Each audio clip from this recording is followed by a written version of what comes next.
We've heard the same things for years, usually from the same so-called experts who've been wrong about just about everything. When it comes to blood pressure, the official advice is always the same. Eat less salt, stress less, and hope it levels out as you get older. And that's what many of us thought. So I did the usual, watch what I ate, get 10,000 steps in, even talk to a doctor. And yet numbers didn't budge that much. That's when I learned something I wish I had known sooner. The issue is probably not your heart, and it's not just about diet. It could be your nitric oxide levels, a natural molecule your body depends on and barely gets mentioned by the mainstream health outlets. And of course, Big Pharma's answer is anything that will help them make more money, whether it works or not. You're not obviously not going to hear this on cable news or in the latest CDC memo, but nitric oxide is essential for circulation, stamina, and clear thinking as you age. Thing is, by the time you get near your 60s, your nitric oxide levels might have dropped by as much as 85%. That is a massive decline and affects everything from stamina and focus to how well your body circulates oxygen and nutrients. So I started taking Blood Flow 7, a daily nitric oxide support formula that's backed by clinical research. It uses nitrosigine, S7 botanical complex, trans-resveratrol, and bioperine, which are ingredients shown to support nitric oxide production and circulation. In fact, in clinical studies, ingredients in Blood Flow 7 were shown to boost nitric oxide levels by up to 230% and open arteries by 62% to help improve blood flow. After taking 2 capsules a day right before breakfast, I've noticed better energy, clearer thinking, and certainly less of a crash in the evenings like before. It's stimulant-free, easy to take, and backed by a 60-day money-back guarantee if it doesn't work for you. You can try Blood Flow 7 for a little over $1 a day at Juvenon.com or by clicking the link below. Don't let the health establishment keep you dependent on their failed solutions. Take control of your health today. Visit bloodflow7.com/treasonbp. That's bloodflow7.com/treasonbp. These statements have not been evaluated by the Food and Drug Administration. This product is not intended to diagnose, treat, cure, or prevent any disease.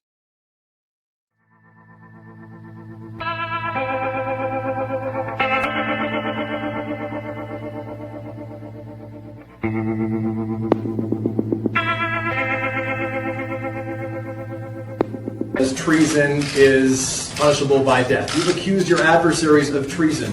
Who specifically are you accusing of treason? Well, I think a number of people, and I think what you look is that they have unsuccessfully tried to take down the wrong person. These are corrupt politicians, fake news, the Comeys of the world, all of the bad things that went on. It's called the swamp. And you know what happened? And you know what I did? A big favor. I caught the swamp. I caught them all. That's treason. That's treason.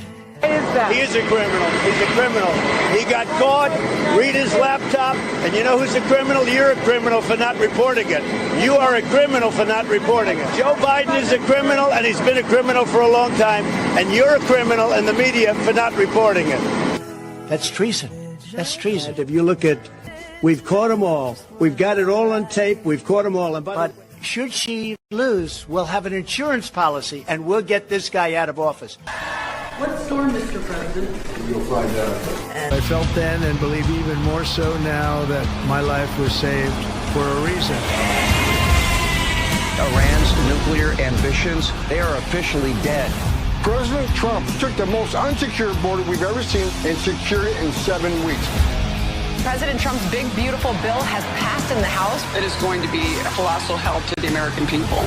I believe I was saved by God to make America great again.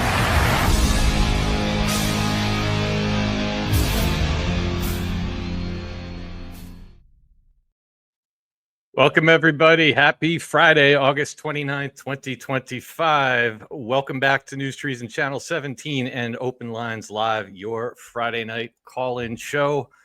Starting on the right side of the screen with the one and only Mark Messina, a.k.a. A-Track from Parallel 8 Media. Happy Friday, brother. How are you? I'm doing great, man. How you doing? Doing well. I don't...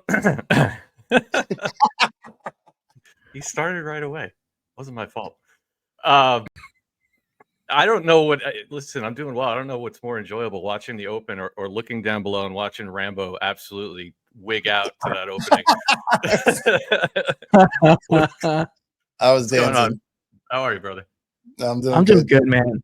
Oh, still on Rambo already. I don't even get to talk about how great it is to see you guys. And before Rambo asks, yes, I'm still gay.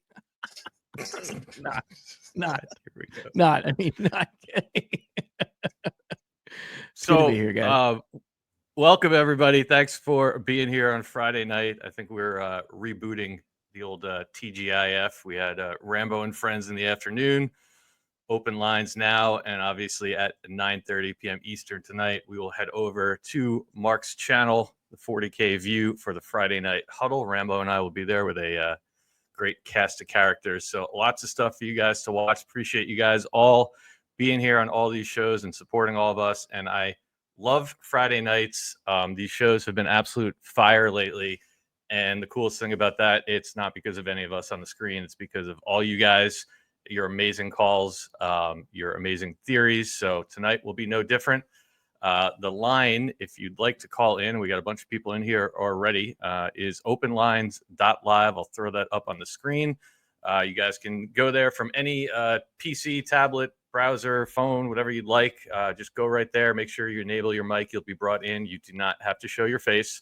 But we love all the new callers that have been jumping in, and of course, all our regulars. So we're going to get into that in a minute. And we're going to start in a few minutes with something a little special, because look, there's no way to avoid what went on this week. I'm guessing, at this point, everyone kind of like myself is probably sick of hearing about the shooting or non-shooting, depending on where you stand, out in Minneapolis.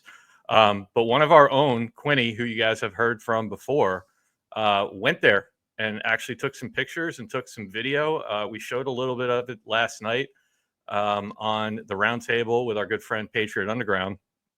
And so Quinny has graciously agreed to give us some of her time tonight. She's one of the callers below. We're going to get to her in a few minutes, and we're going to hear right from her own mouth what she saw on the ground. Because look, the more you dissect this thing, the weirder it gets. Did any of you guys happen to see the proof that Abs and Stormy did last night involving the stockings? Like, No. Would you believe there's a connection between the stockings in the Trump Hotel from 2018 and the event that happened or didn't happen yesterday? The Christmas elevator. The Christmas stockings. With the hammer and the... Right. I do know this proof. I did not see last night. I'm excited for you to present it, bro. I thank God Stormy sent me the link because we had multiple shows yesterday, your roundtable and then Patriot Undergrounds. I unfortunately didn't get to see their show live. Mm-hmm. And he's like, dude, you have to see this. He's like, if you don't even get to see the show, just skip to the 40-minute mark. Like, you have to see this. And I watched it just before tonight. And like, first of all, my head almost exploded on your show. Let me back up a minute. Guys, if you didn't see Rambo and Friends this afternoon, I know we say this a lot, but like, I'm telling you, go back and watch that show. Be prepared, because Feisty came in. I think Feisty is one of the best researchers we have in the movement, and she absolutely melted our minds when it came to the entire Epstein narrative. I'm not even going to try to do it justice, but if you do, wait, I have to tell everybody, if you go back and watch it and you didn't see it yet, do me a favor, because I don't like emails where like people's emotions are all mixed up. Do me a favor, if you go click on that and just leave your emotions in the other room and listen to the information, because I really don't want to get yelled at by everybody.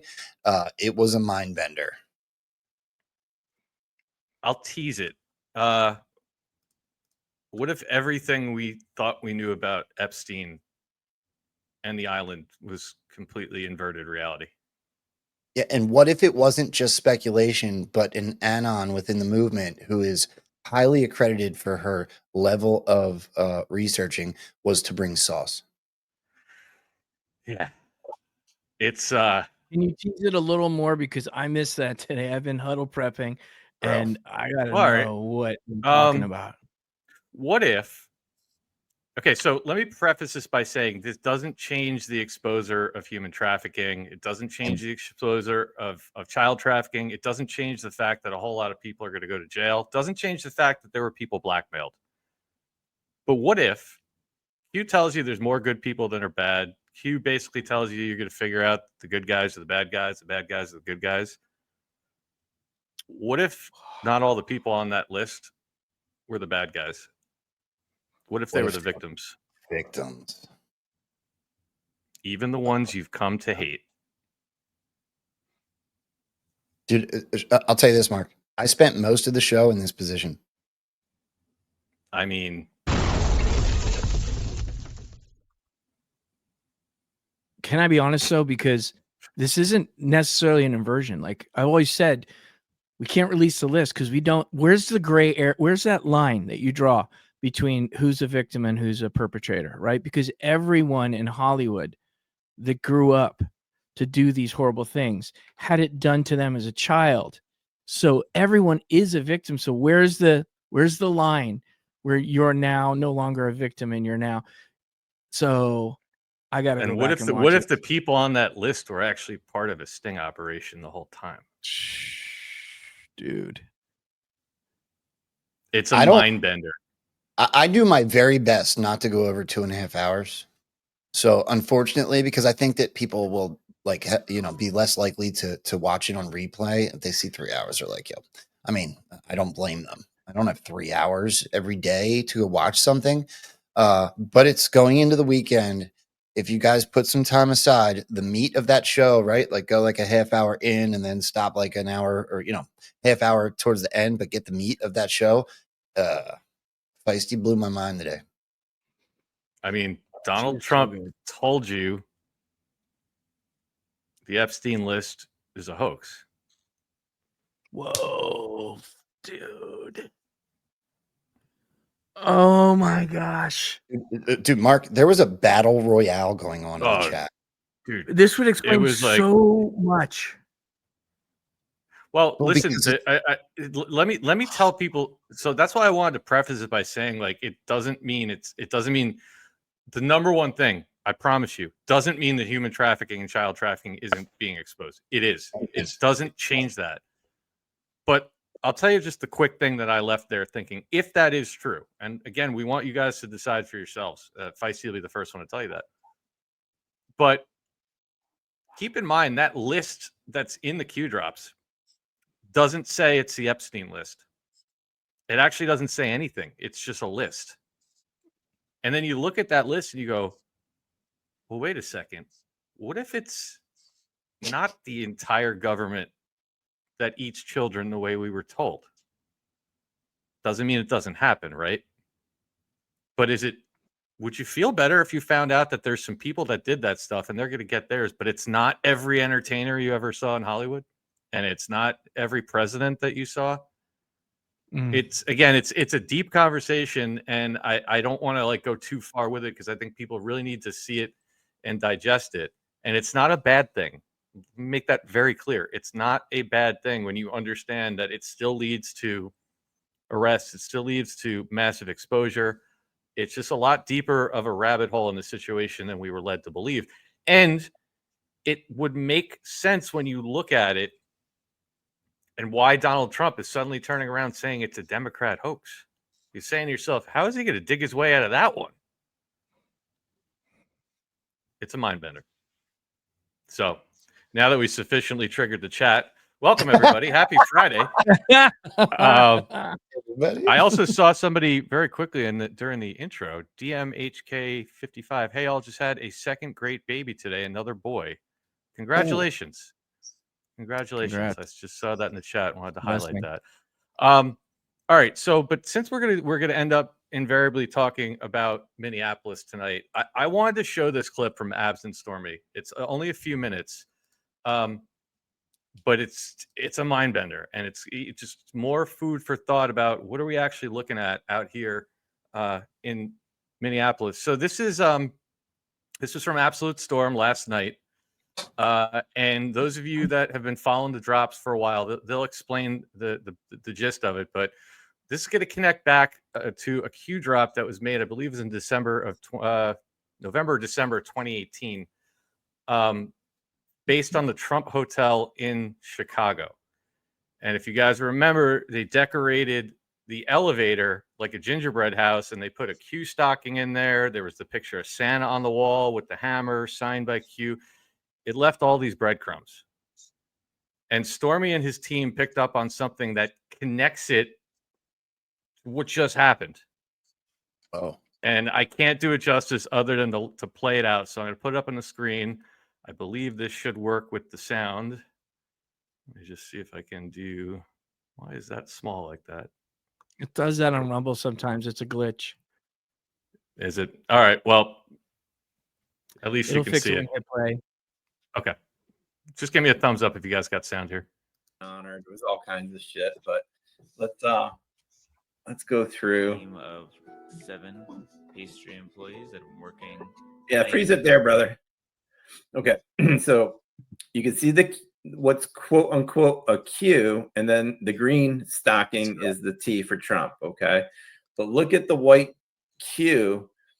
It's actually an O, and then they took like a marker and made the O into a Q.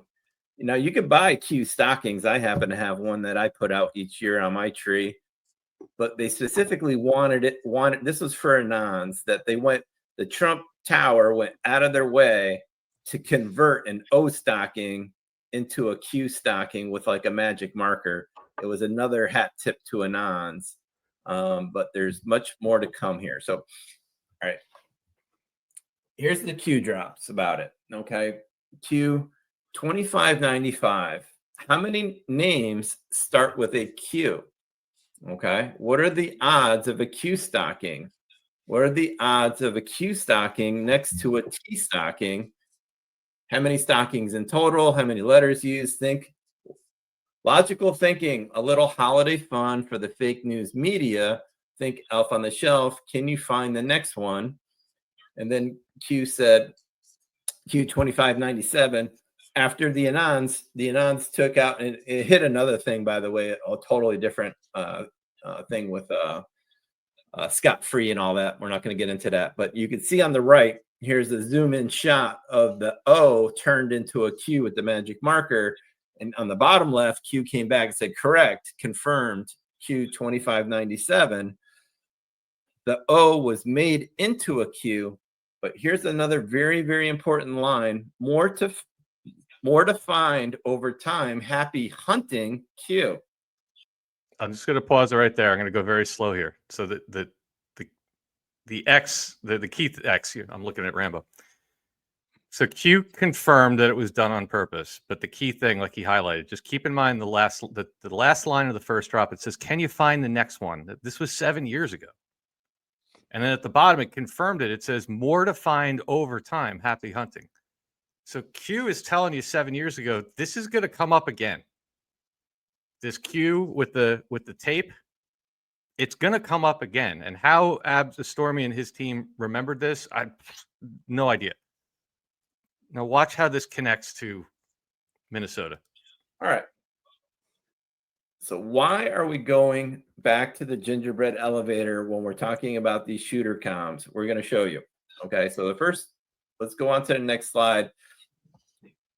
Now, this isn't about the shooter mom. This is about the kids, the two kids that got allegedly killed. Okay. One of the parents of one of the kids, the boy Harper, his mom is Jackie. Okay. Jackie kept her maiden name Jackie Flavin. All right. So you guys with us? This is about now we showed you all the oddities about the shooter's mom already. Now we're going to talk about some oddities with one of the kids that allegedly died's mom. Okay. Here's her Instagram account. Would you believe what she posted? Let's go on to the next slide. Are you kidding me? Shannon found this, and it absolutely floored Abs and I. Not only because it's just like as if she took it right out of the freaking Q posts, and she literally wrote in the middle here, I hope Quinn doesn't notice her stocking is really an O. Holy crap. So Jackie took an O stocking and made it into the Q, just like the Q drop. But here's even the bigger mind blower is Jackie did this a year before Q did. So Jackie's Instagram post was in December of 2017 and Q was December of 2018. But you can see where Shannon names start with Q. What are the odds of a Q stocking? Can you find it? More to find over time. Happy hunting. Yes, confirmed. The O was turned into a Q. Now this would happen. Happy hunting. What do you do when you go hunting? Do you shoot things? Yeah. If this was all a whitehead operation, and these are years in planning, in that these people are central casting, and this was inserted so we can find it later. I'm absolutely floored. What a freaking find by Shannon. And like, look at even the way she circled it and everything. Like, what? It's unbelievable. I'm over here like literally gobsmacked. I mean, it's what you're going to tell me that's a coincidence? You're going to tell me that it's black hats mirroring the board when this was this was supposed to be 4Q. Exactly. So there are two options here. Either it's all fugazi and we've all been lied to, or white hats are actually in control and you're seeing a very finely tuned, precise rollout of exposing and taking down the deep state, which is where I'm at right now. So this was when Joe. This was me when Joe showed me this pre-show.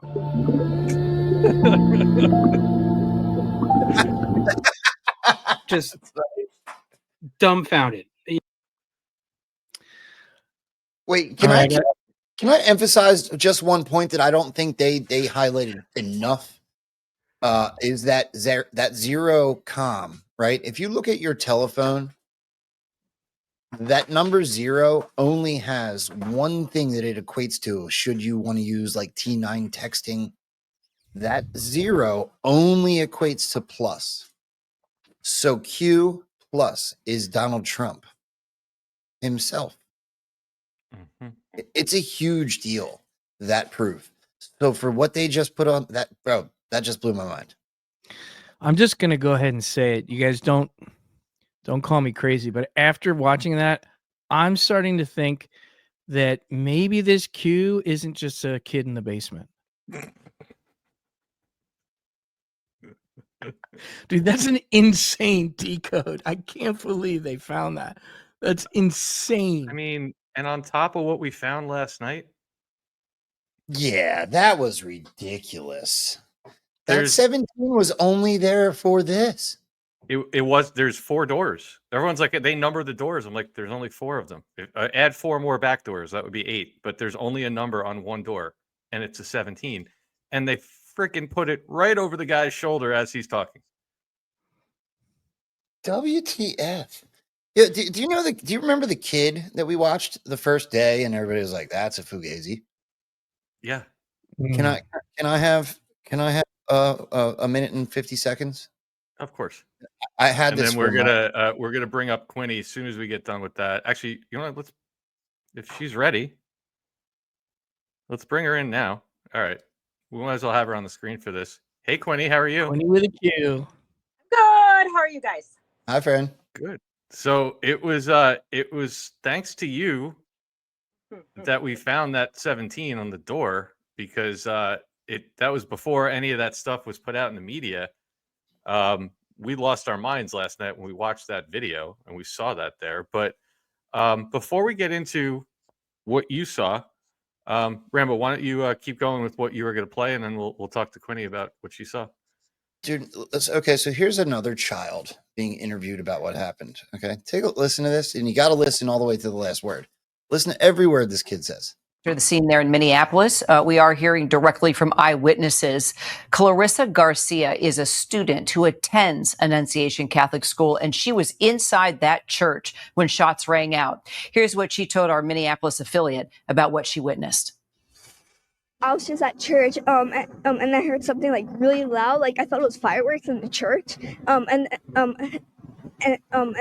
I saw the shooting, and I was like, oh my gosh, I'm so scared. And so a teacher led me downstairs, to the preschool classroom, and so I went there, and me and my friend Cece were just praying, and then we went outside. We were just like waiting there, and then we went to somebody's house to be safe, and then we went to the the F-45 thing, and then I saw my mom, and I was just like so happy, I was really glad that she was like with me. And what was going through your mind when you were in that preschool classroom praying? I hope like nobody got like killed or something like that, or like hurt, and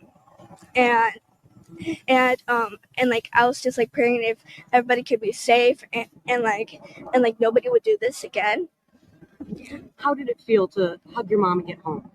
I felt like really safe, like my like guardian angel with me, God was with me, and like I was just hugging my mom tightly as I can. And you heard it, but you didn't see anything. I heard like I saw the like bullet kind of, but what? But like and then it ran off.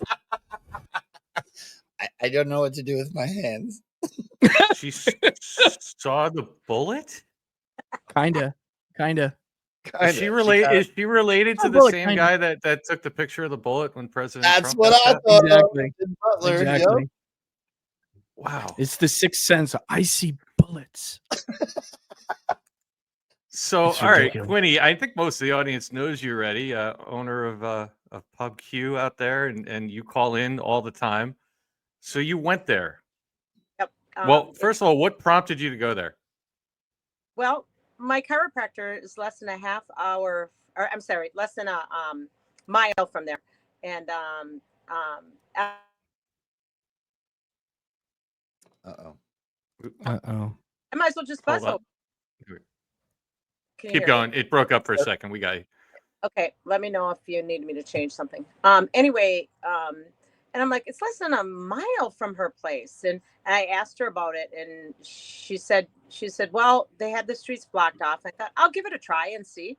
Then all of a sudden, I'm driving around, and it's like a circus. Seriously, the media, all languages. I mean, I heard like 3 different languages, tents set up, food. I'm like, okay, now I know why they call the media the circus, because that's what it was.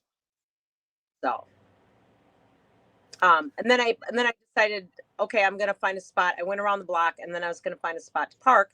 Found a spot to park, and I just walked up and just kind of took it in for a second. Looked at people, started talking to a lady with a dog that she adopted. Anyway, then a lady interrupted us to talk to us, and she was from NPR. And I go, yep, gotta go. And I turned and I walked away. I have no time for talking to somebody from NPR. So, and that's when I started videotaping and taking pictures. What I will say, that one lady did tell me she said, I don't think you can go to the side of the shooting. They might have that closed off. They did. I mean, it was all open. And they didn't. It felt like I was at a fall festival or summer festival. That's what it felt like. There's no one bawling, people are just standing around talking. It was weird. It was so weird. Quinny, I have a cousin who has a coworker. I'm just kidding. I'm just kidding. I'm so kidding. But did you see one bullet hole? Not one, and I'll tell you what, I sent Dave pictures. I went up to the wall right next to my face, and I went along the whole entire wall. The whole wall. And then I'm like, okay, I looked down below. They had bushes, but there was a buffer of about probably about 18 inches from the wall to the bushes, and it was rocks. And I'm like, oh, I get it. Maybe there's some glass in the rocks. None. And so I backed up a little bit, and 2 different groups of 5th and 6th grade boys, probably about 6 to 8 in each group.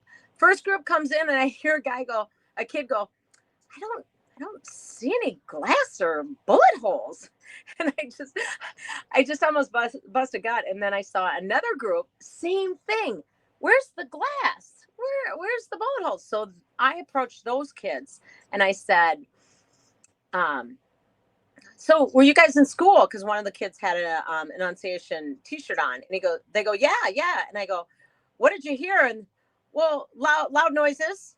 And I'm like engaging with them, and all of a sudden this lady comes up and she goes, I'm with the New York Times. I go, son of a bitch. I can't talk anymore, because I wanted to go down the rabbit hole with these kids and see if I could engage them in talking about not say conspiracy, but to say, well, did you really see anything there? But I couldn't because of the stupid New York Times lady. So anyway, I mean, so just the fact that the kids were there, accessible to you, to even maybe have a conversation with them, that doesn't seem like reality.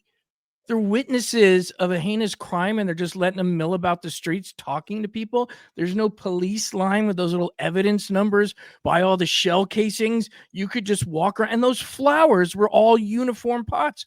Where did they come from? This is reminding me of the Christmas trees at Sandy Hook that someone found an aerial photo where they're the night before the shooting behind the fire station. Like, Well, what's going on? I'm glad. All right. So I'm glad you brought that up. Before we keep going with Quinny's pictures, that's actually something I didn't even think of last night when we were looking at, and we'll show you Quinny's videos too, because she was able to walk up right on the side of the church. And actually, now that you pointed out, Quinny, did you see anything that looked like that, which is what they do at a real crime scene? no, nothing. And there were no police. It was all just reporters, and there was a bunch of tables set up with food on. And I thought, what? In a craft service table? There's only union people who are allowed to eat from that table. I haven't got what do you call it? Oh my gosh. I was raised Catholic too. Confessional. So I couldn't take communion. So that's how the Catholic Church works. So anyway, I thought it was a fundraiser. So I was going to go up and I was going to buy some Powerballs and some Gatorade for the fundraiser.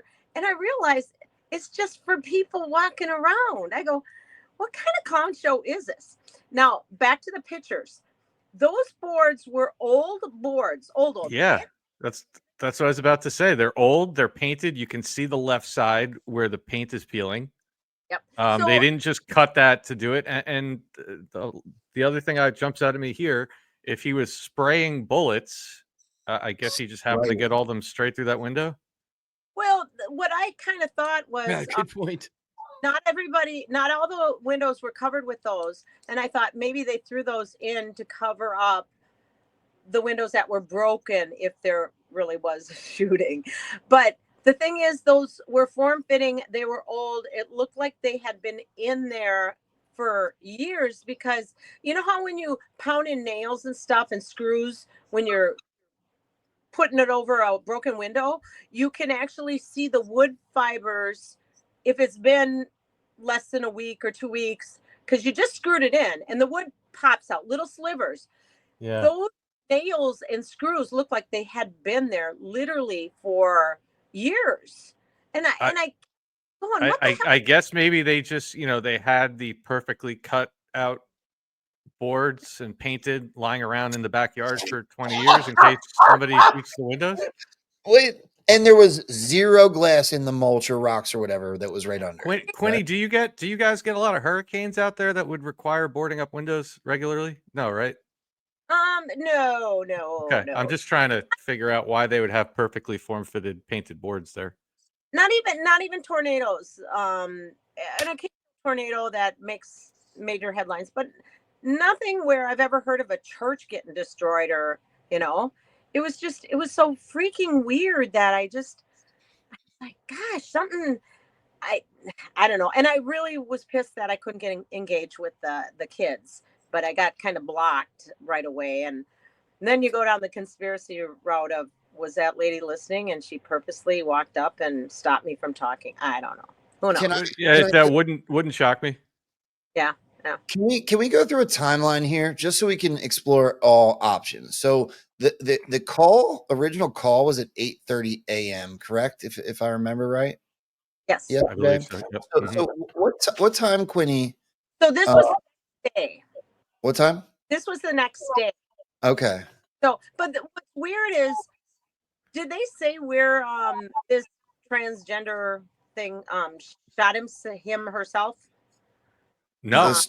The story Not that I I know of. heard.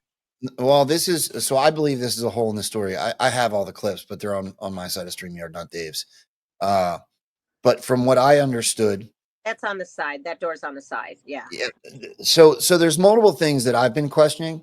One was that there was supposed to be two different entrance ways into this church that were locked from the outside with 2x4s in the doors, only on the two sides that the shooter came from.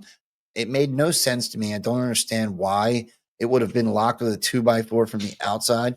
And the second thing was that he was inside of the church area where he was found. We believe he was dead, as the police chief said the mayor said in the press conference. Like, they weren't even sure that he ate a bullet. It made no sense to me. Back up. So they found him in the church. That's where they're saying. Because look, watch this video. Quinny, I don't know if you saw this. We pulled this up. This came out last night while we were on the air. This is supposedly them leaving the church, and this is the other major hole in the story. Because what are you told to do? And I'm sure we had teachers in the audience last night. If they're in a shooting event, and especially if we're told that this guy was outside of the church spraying bullets at the building, listen to what's said to this guy as they're flooding them outside. Where are they? Where's the shooter? Where's the shooter? No one knows. Oh my gosh.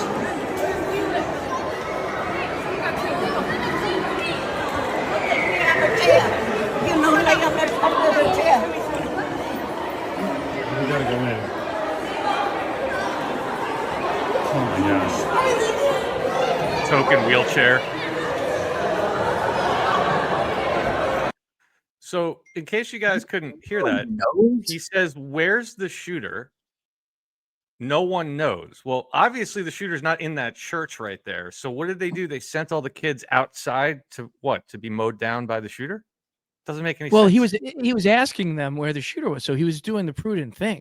He wanted to make sure the kids were safe, so he asked the kids, "Where's the shooter?" It almost sounds like when you're asking your dog, "Where's your ball? Where's your ball?" Like, he's just standing there. Where's the shooter? It's ridiculous. So again, this guy, this is another one of Quinny's pictures. This guy, I guess, shot at and I guess broke the window, and that window is a side light, so it's probably, I don't know, 24 inches wide. Not even that. Not one ding, dent, or scratch in that door right there. Like, he just got it right, you know. So there's another picture of the full door as well too. That door I did a close up, but then there's another picture of the full entire door back there. There it is. That's the door. So that's what it would look like without the. Okay, I see. He said he was found in the rear of the church with an apparent gunshot wound to the head. That's what they're saying in this article. Well, that exit, they were just with all them going out the rear of the church. Yeah. Can you pull up that picture you had where you could see the boards on like 5 windows and the grass? Yeah, just to be clear, last time I checked, let's see. That in the background, if you look up this church, let's see.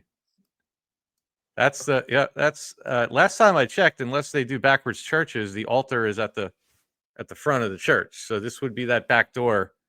So they must have stepped over the shooter if that's where they found him.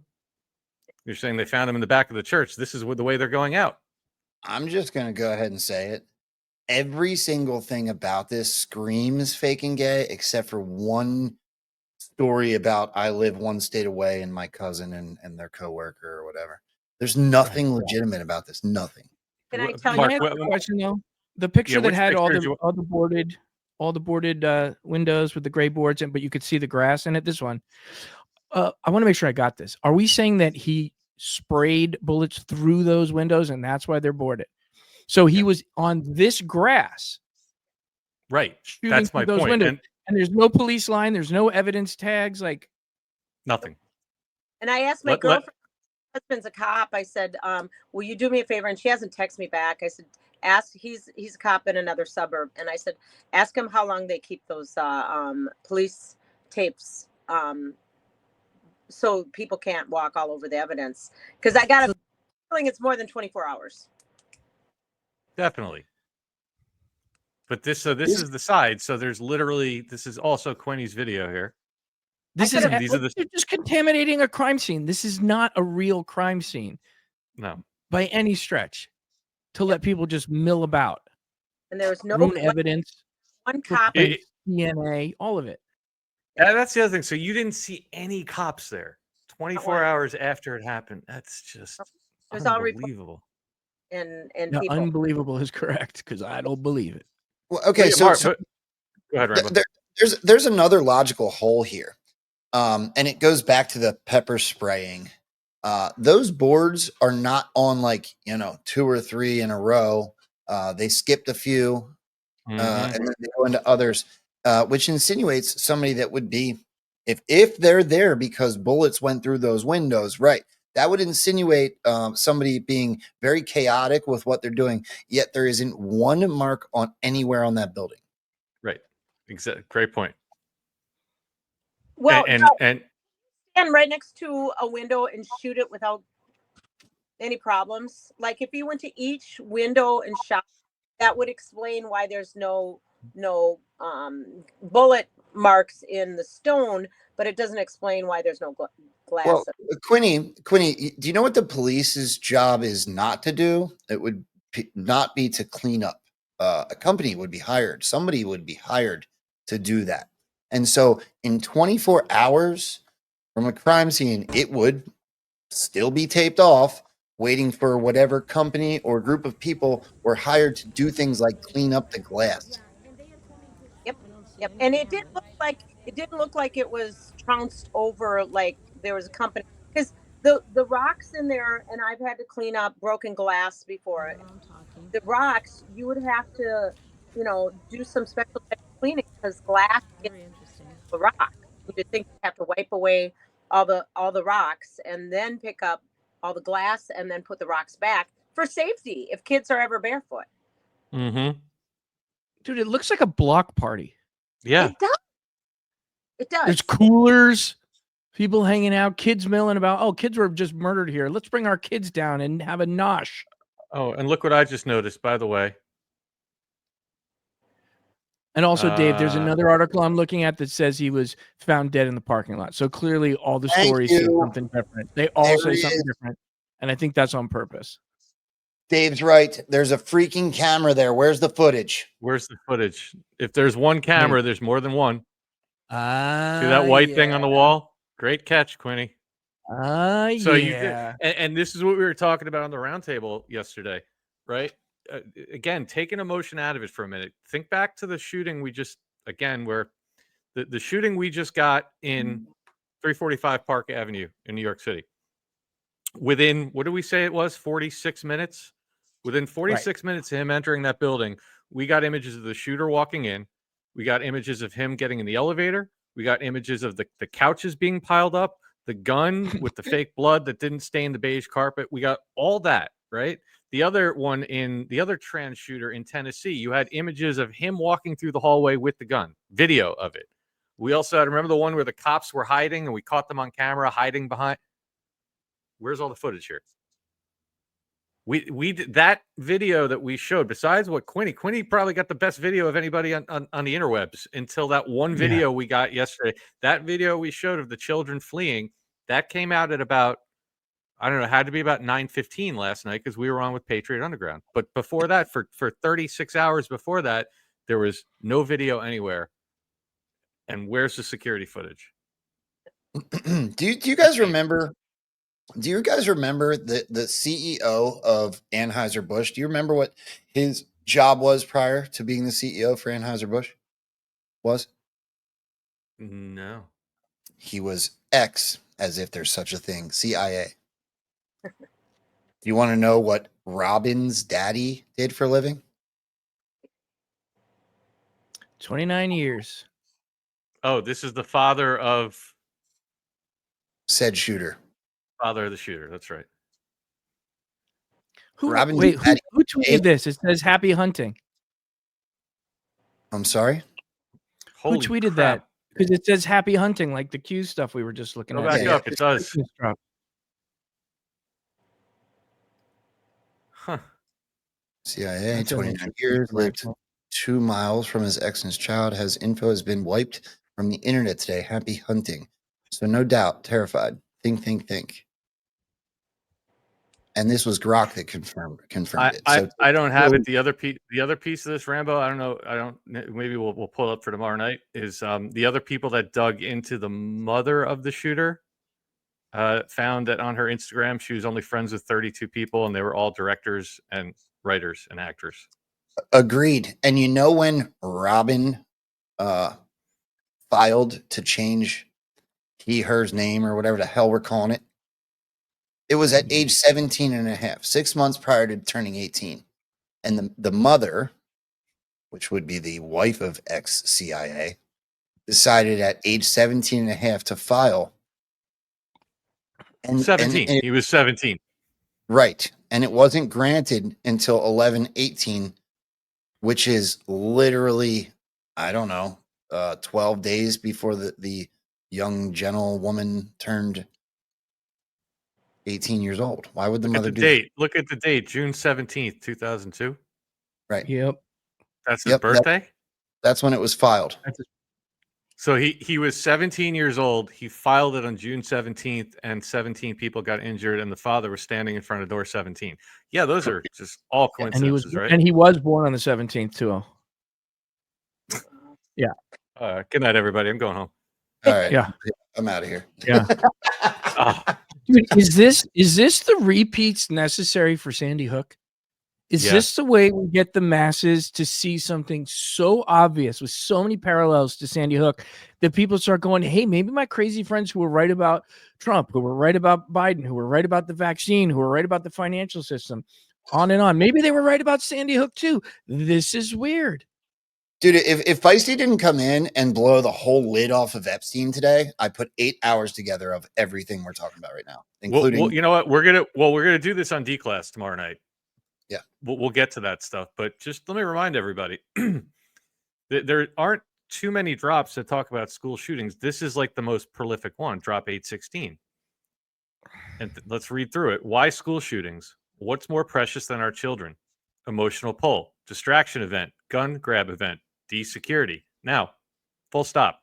The question you always get with this, like Quinny was just saying, and if you think about what Quinny's saying, how it felt wrong, it seemed like, and you even saw the video, it looks like a festival or something. Well, that's always the question. Well, Q goes into it. Says, why would locals go along with such a sick, organized event? They must control local police, the school, the county officials, etc., in order for it to work. Why? Money. We know that the town where Sandy Hook is got, I think it was $200 million in cash the next day, plus more. Federal aid and donations. These people are sick. And to Mark's point, that link. This is one of the only significant school shootings that Q talks about. What is that link? It's about Sandy Hook.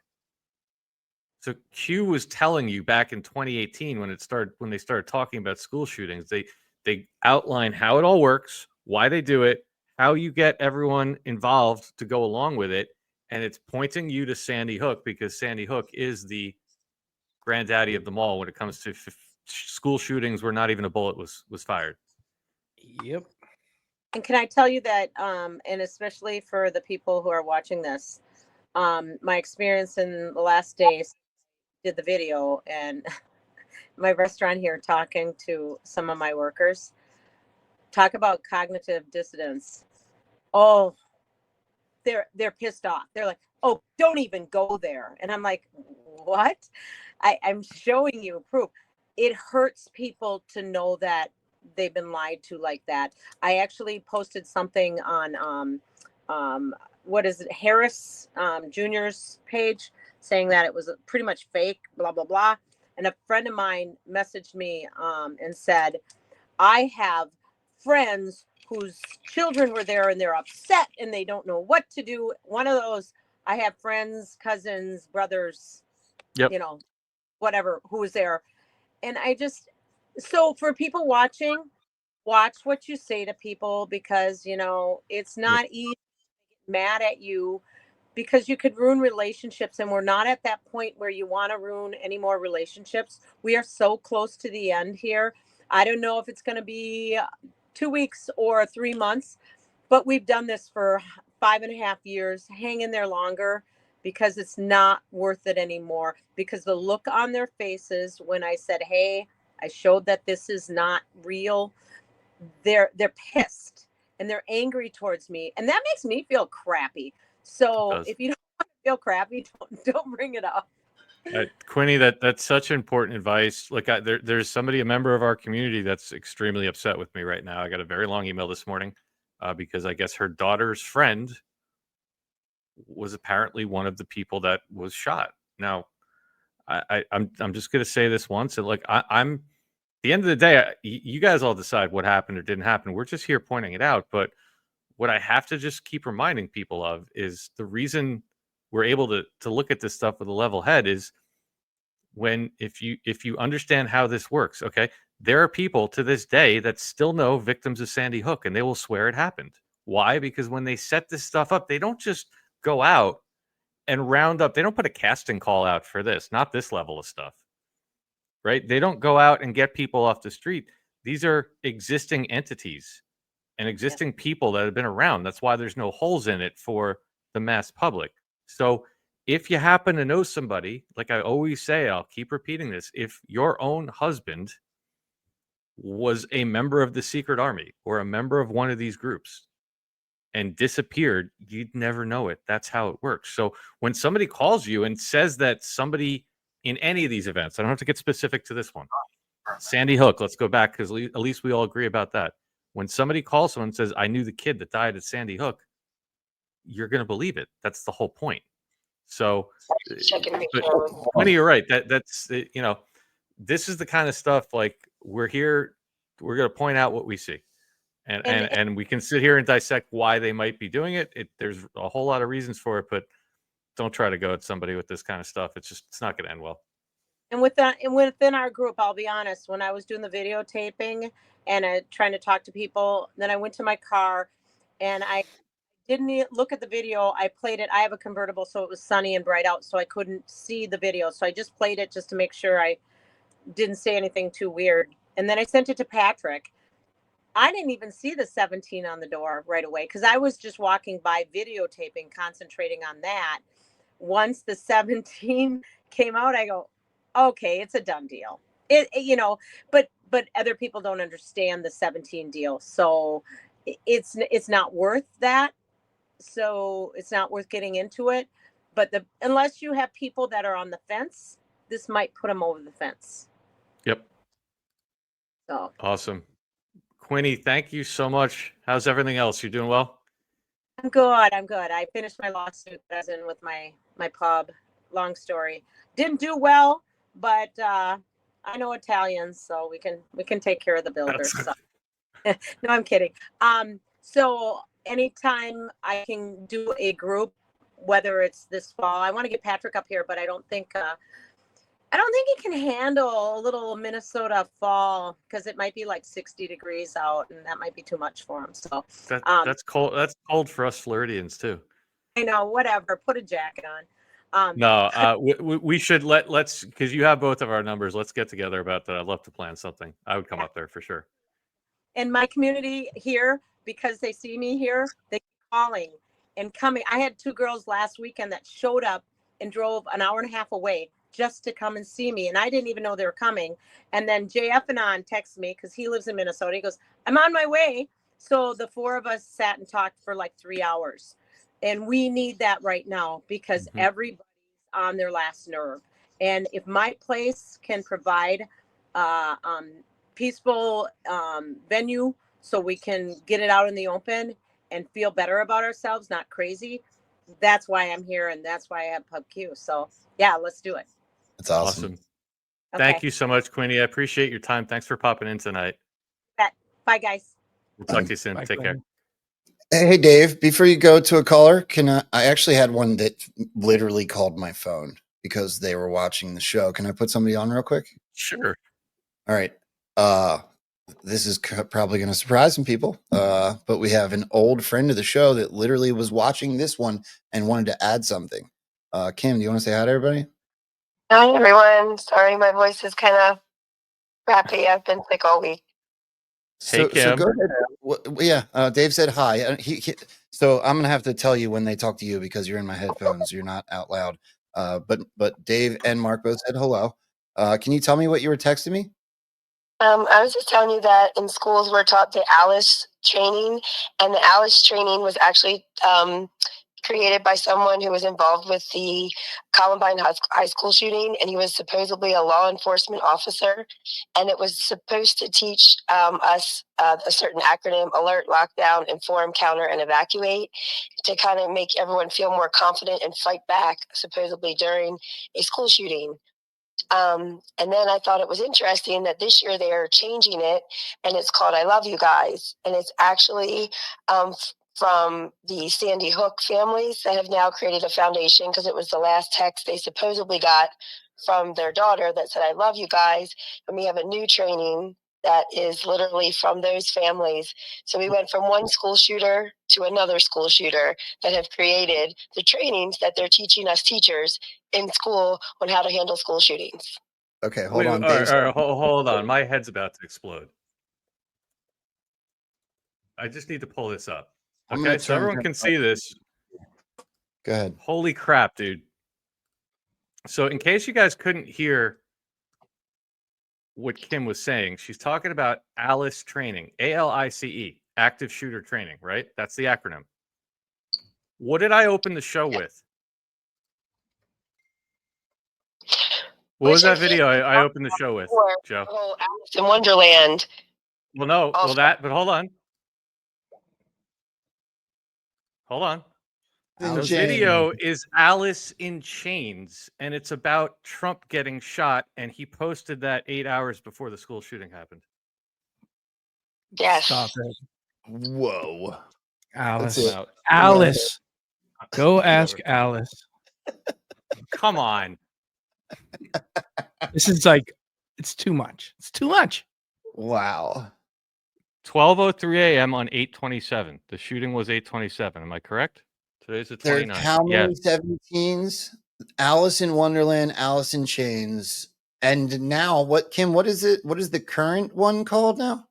It's called I Love You Guys, and it's a I Love You Guys Foundation, and it's one of the Sandy Hook families, because the daughter, that was the last text they had received from her.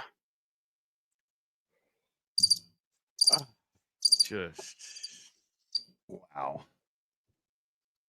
So I guess so. Right. So it's all right. Hold on. So he.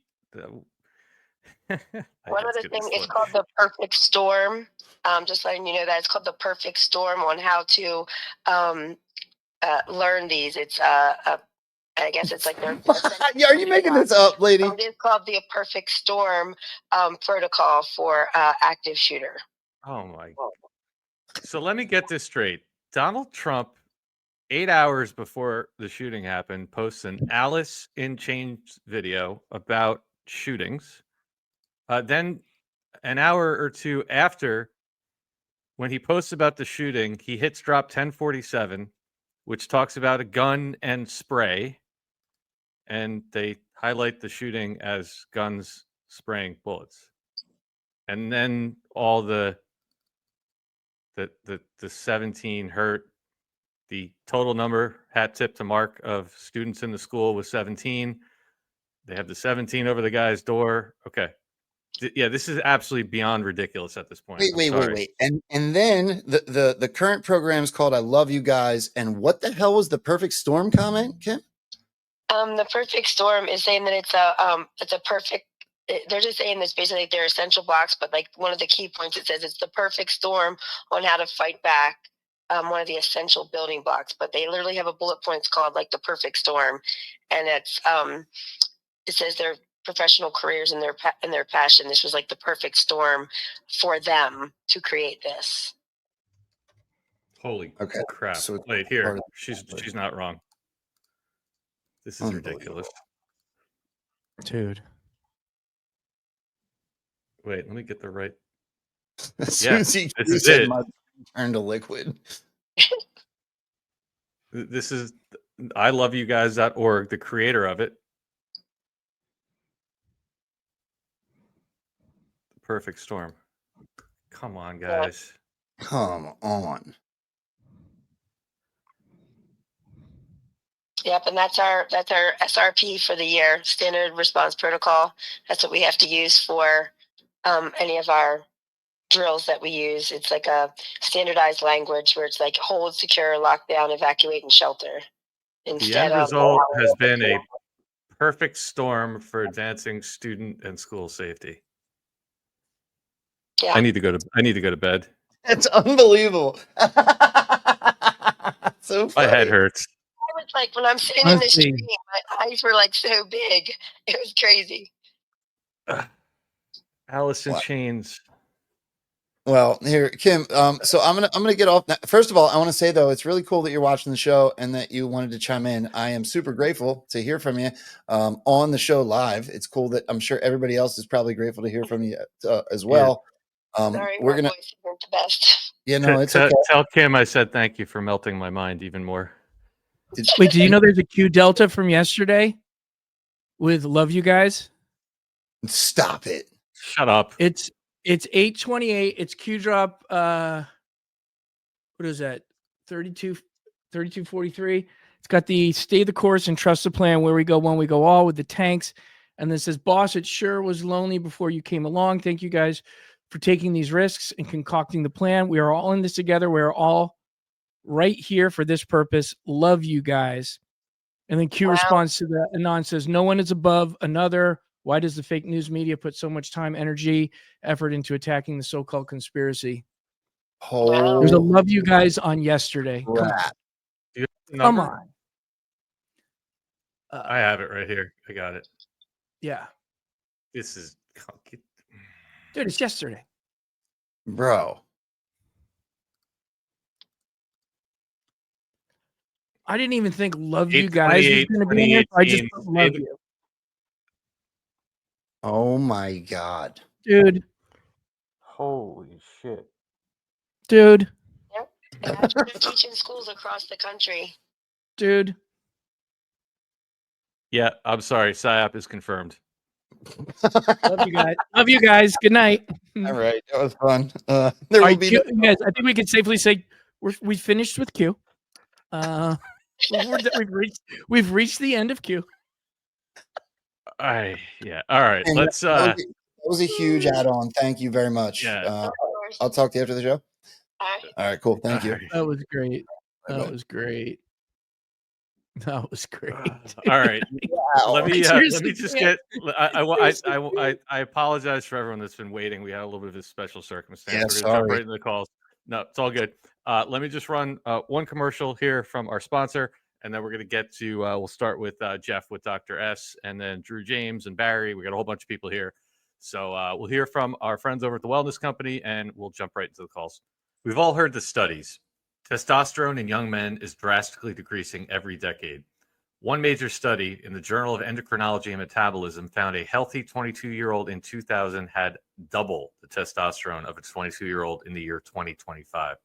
So if in your 30s, 40s, or 50s, you might want to listen up. Meet Mars from the Wellness Company, a doctor-formulated nutraceutical designed to restore vitality without synthetic hormones or stimulants.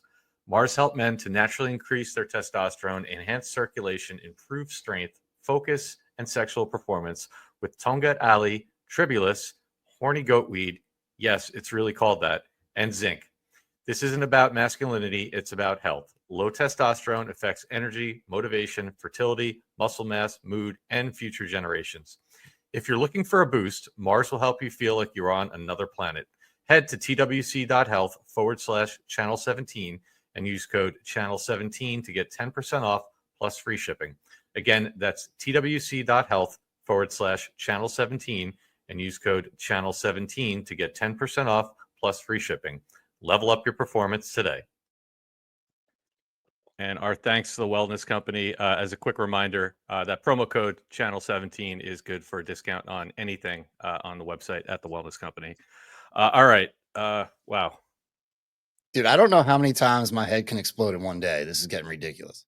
I almost want to It's like almost pause the too show. much. I want to call Abs and Stormy and get them on. This is my God. That was really cool though. Look, we had one of our own, Quinny, come in. Kim comes in. We showed Abs and Storm. Like, that's what's cool. That's how this stuff works. There's no way one person, one human being can possibly dig through all this stuff. It's crazy. All right, let's bring in our friend, Dr. S. Jeff. We will bring him in right now. Thanks for waiting, my friend. What's going on? How are you? Yeah, no, it's all good. How you guys doing? Good. Doing well. Good to see you. Great stuff. It's good to see y'all. So, hey, talking about repeat of false flags, I want to go in a different direction if it's okay. And so there's been a lot of talk lately, especially since today's the 20th anniversary for Katrina, right? So there's been a lot of talk lately about, remember what happened, right? It was similar to 9/11. There were unanswered questions that were going around about the levees, how they broached, the pumps were breached, how the pumps weren't working, a whole bunch of stuff. So there's some talk now about how there might be a repeat of Katrina to get the focus back onto it, and then that there's some evidence that would link George W. to talking to Michael Brown, the head of FEMA at the time, about how to prepare for Katrina in a very nefarious way, not to turn those pumps on, to have them inoperable. Now, for people listening, those pumps were designed by the Army Corps of Engineers to pump out the water all over that area, including the 9th District, I believe. And also, these levees, of course, were built to withstand the worst of the worst, hurricanes, right? So it's interesting that they were breached in critical locations.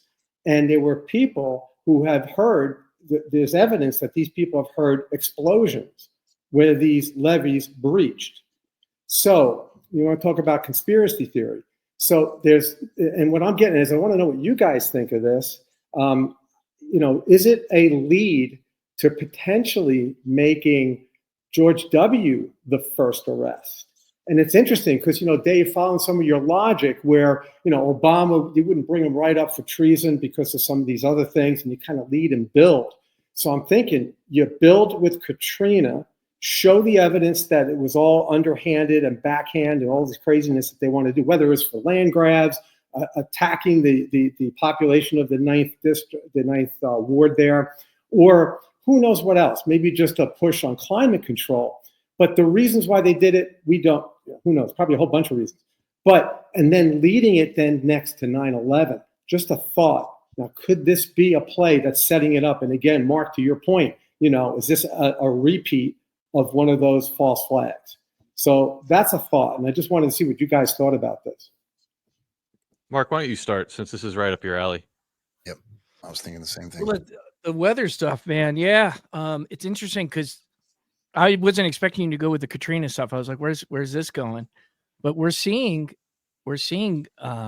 big mainstream people from like Flynn to Lee Zeldin to Marjorie Taylor Greene all talking about weather modification. To me, as someone who's looked at this stuff, looked at all the big storms like Katrina for almost 2 decades, I definitely feel an exposure op happening. Like I'm past the point of hopium. It really appears to be happening. So that's a really good point you made. The other thing is like Burning Man right now, right? They always get so much press. And a day or two before the storm hit Burning Man, I did the weather prediction and showed that, hey, they're building a massive storm to flood out Burning Man. And they did. And this stuff's not getting, shadow banned like it used to. It's not looked at as crazy anymore. So, yeah, I think there could be something to that. I've heard those rumors. Look, the more I look into it, especially through a lens of being awake, and you look at those levees and the way they broke and where they broke, I don't believe that it was natural. And I think so. Do I think they could build up towards something like that? Yeah. And I think what Mark is saying again, it's not. They could stand up tomorrow and tell people that story, and they're not going to buy it without the predictive programming that's going on with the current weather events, right? That's what this. It's the same pattern and everything. You have to do, like you said, the repeats. And like the why, like you listed a bunch of good reasons. FEMA land grabs, obviously, that was a big one that went a long way in selling climate change. Let me throw a third one at you. How about sowing racial division in the country? Because it was pointed out that if you remember the narrative back then, Bush got hammered for not showing up.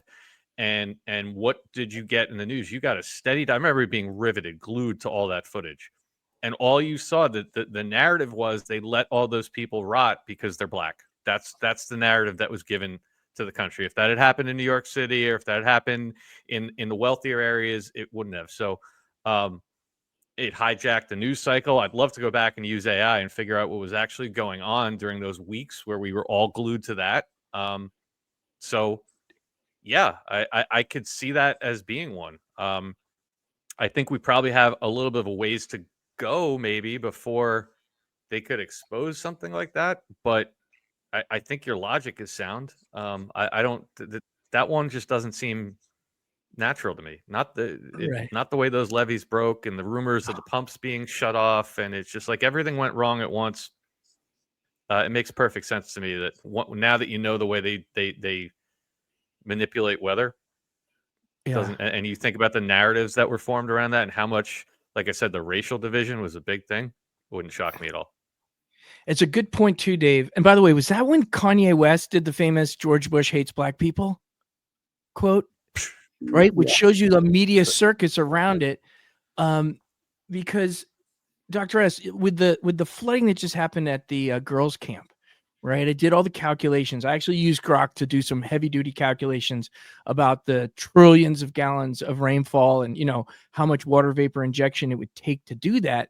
And at the end of the day, the amounts are so high that the only logical conclusion is that infrastructure like dams were also open to add to it. So your theory ties in. So my take on the exposure op right now is that they're trying to tie it to private institutions, right? That's why they got us looking at the Rainfall CEO, the hippie kid with the long hair on Sean Ryan. And they're trying to take the onus off of government and put it on private companies. But this is interesting because if you're talking about levees, if you're talking about dams, you are then talking about, you're proving there was pre-knowledge of this event. You're proving that there was collusion with physical infrastructure. It's a doozy. It's a doozy. Yep. What I also think is what is really cool about this is, think about the first arrest again. I mean, if they can tie this back to W, this would be big because now you've got a little bit of a different narrative where you're not having Trump going after a Democrat. You've got Trump going after a Republican. And even though they had some bad blood, I mean, I get that back in the Jeb Bush stuff and all that was going on in 15 and all. But still, I mean, it's great cover to go.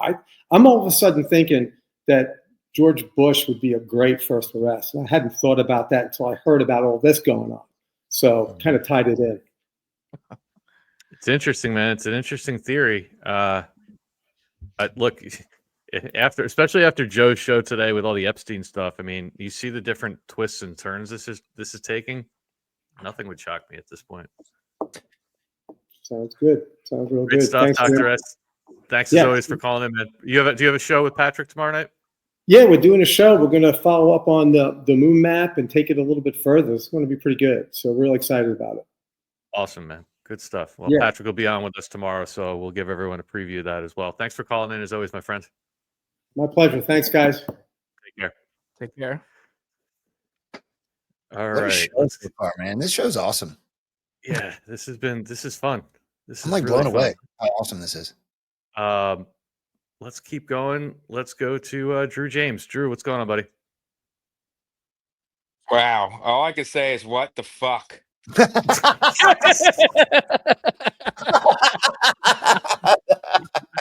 Call the night. This is yeah. Let me put it this way. As more of these happen, the less I'm getting pissed off about it. I roll my eyes. Like I Well, you roll can. my eyes when they there's a shooting. Oh boy, here comes all the prayers and all shit and work and the pictures of the kids and stuff. And I hate like guys, I hate feeling this way. It is like Rambo. I know you said yourself you were pissed off. You were getting a little angry about it because Yeah. how can you not? Right. Like it's so stupid. The one in New York was stupid. This one's even more stupider. What's gonna? I have a funny feeling the way Four Pog's going now. It's just gonna get dumber and dumber. Yeah. Yeah. In your face bullshit. I'm sorry, I'm getting pissed off about it, but You owe the swear jar like you're gonna have $17, bro. someone die, and a crisis actor is just gonna get up and start walking away, and they're gonna be like, and the media is gonna be like, oh, that poor person. Did you remember the body It's gonna be bags? You remember COVID when they had the video of the guy unzipping his own body bag and getting Yeah, out of it? yeah, exactly. They're smoking. trying to wake people up. They're saying, wake the fuck up. Like they're Well, trying to like again, I'm but trying not to get worked up, but no, Drew, it's you're so right, dude. But look, think about it, it's so right? mad you can't show people this shit though. That's but like with what Quinny was saying, if you show the wrong person this, oh, my cousin's friend's work person has someone that knew someone there that got shot. That's the part that Uh-oh. I think his phone decided building. he So can't what? afford He to. walked. So what? overheated. He Go he ahead, dude. You broke walked up. through. So wait a second. The one picture that she showed. So you're saying that he walked on top of the bushes and went through each of those windows, busting the window and shooting in there? Why are the bushes still friggin' intact? Yep. Why are the bushes not friggin' where you would see footprints on the bushes? And plus, the place would have been cordoned off. You would have been able to walk there 24 hours later. It's the most dumbest thing ever. It really Drew, is. It's you're awesome, bro. so. But I'm look, so that just Drew. It does go to show you that we're all still going through this in some regard together. Why not? And Because then the stalking like I turn you on, just showed. yeah, that's all you can really do. I'm At this serious. I'm point. ready to go to sleep.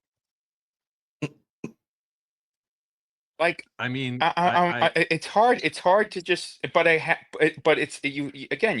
I have all my friends saying, "Oh, what a poor tragedy. Oh, these poor kids and everything," and I'm still here trying to say like, again with Sandy Hook and everything. It's still fishy.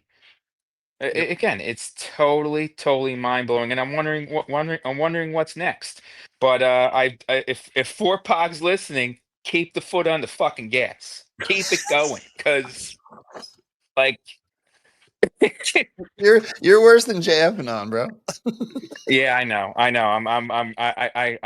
I should contribute to the swear jar because yeah, I'm a little fired up. I'm going on vacation in a couple of days. He's coming. So I love I'm it. He's just getting, coming in. yeah. He's coming in hot tonight.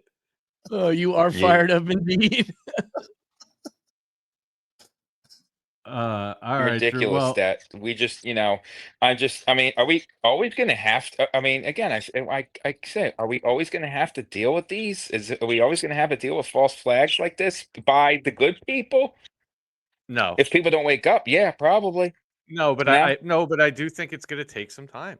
I think like Quinny I did a know. great job of telling. Like we all know it. Like here's a perfect example.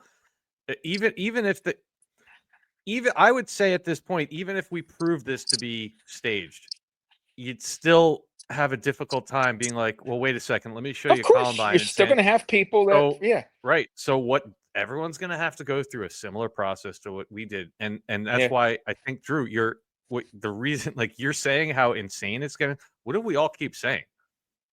I know the first one I think that I heard started saying it a while back was abs, and we've all kind of taken up. We're like, it's going to get more insane. It's going to get more insane because it's the insanity that breaks the cognitive dissonance. So are we going to have to deal with it for a little while? Yeah, I guess so. Of But course. you know what, Yeah, dude? I know. You know what? The more absurd it gets and the more people you hear Oh, I talking know. about this stuff, I just know that the more absurd it gets, I'm more confident every time it gets crazier that That we're it's getting going to closer. wake more people We're up. getting Yeah. closer to Yeah. yep. If it wasn't Yep. getting crazier, I'd probably be concerned. But the fact that it's getting so blatant gives me comfort. Yeah. Yep. You're right. Can I You're say right. something All about right, this guys. to what Drew Wait. just said before you jump, Drew? Yeah. I hate to say this, right? I'm not saying I think this for sure, but I'm keeping my mind open to all possibilities. When this is all said and done, the answer to what Drew said could be yes. Like white hats might have to use false flags, hoaxes as part. Like this can never be allowed to happen again. Humanity is always going to veer in bad directions. It might be something like we might be involved one day. We might be feds one day I know. involved in putting I'm one going. together for the I'm betterment going of on. humanity. I'm going I on mean, what do you vacation. do? I'm going on People are vacation. crazy. I'm worried I'm gonna friggin' be in something and everything, and you guys might never hear from me again because it's like, hey, you gotta friggin' do this, or we're gonna kill you.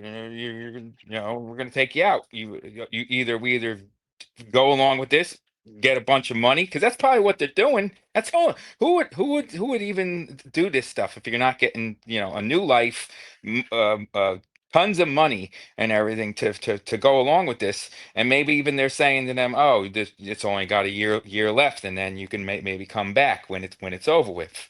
But I'll end on this one though, because you. Oh, we just lost your sound, Drew. What You does this broke- mean that possibly? You there? Yeah, now I got you. You got me? The whole Epstein thing that you were talking about, which I didn't even watch that. I got to go watch that and probably blow my head Drew, off when I don't watch that until you come back from vacation. Trust me.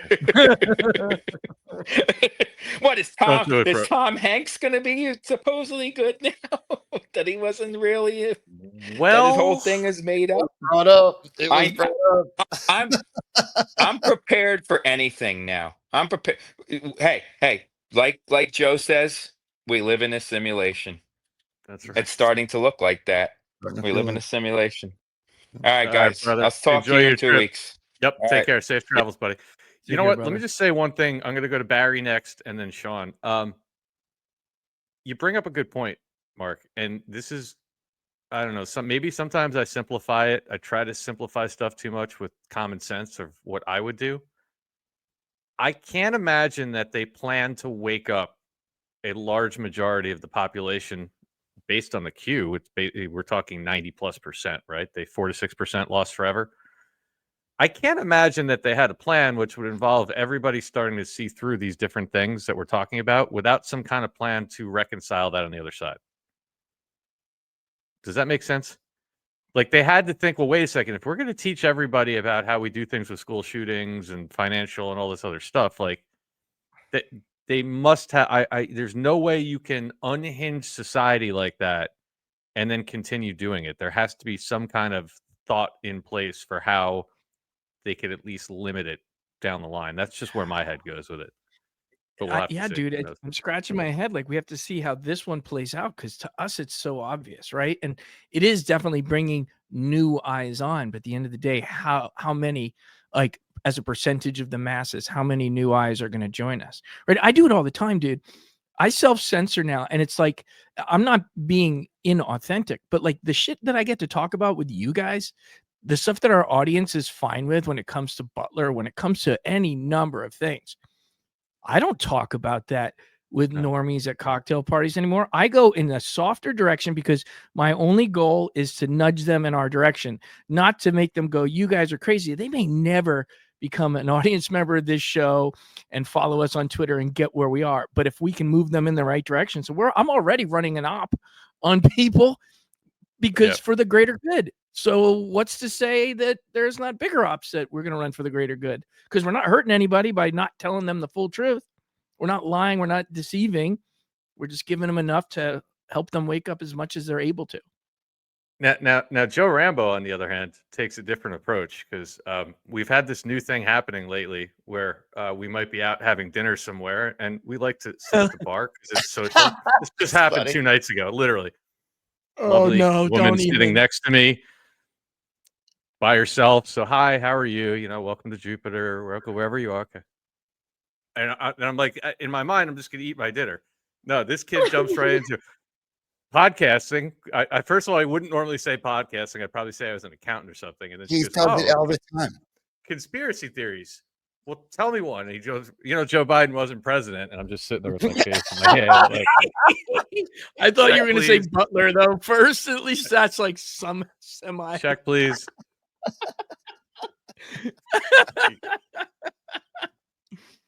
Yo, do you know who Drew reminds me of? Do you guys remember Jay and Silent Bob? Do you remember the song they sang? Oh my God, dude! Mother of a cup. And I'm not gonna say it, or I can't play it. Maybe we should play it on the cuddle. It's too early All still. right. There's a lot of curse words, but man, did it remind me of Drew. Yeah. We're going to bring up Barry next and Sean. I just want to quickly acknowledge before these disappear on me. Peekaboo, ICU, Teresa Sapano, and Ian's grandma all just jumped in and bought Red Castles. Thank you very much for that. And also Blue Jacks just gifted 5 subscriptions. Mama Die, Magadai 1776 gifted 5. And our good friend D-Tech gifted 5. Thank you all very much. I will get to all the rants at the end of the show. Let's bring up next Barry. Barry, welcome. How are you guys doing? Can you hear me? Yes, sir. All right. Hey, I got one of Rambo's stretchy ones here. I'll run this by you guys and see what you think.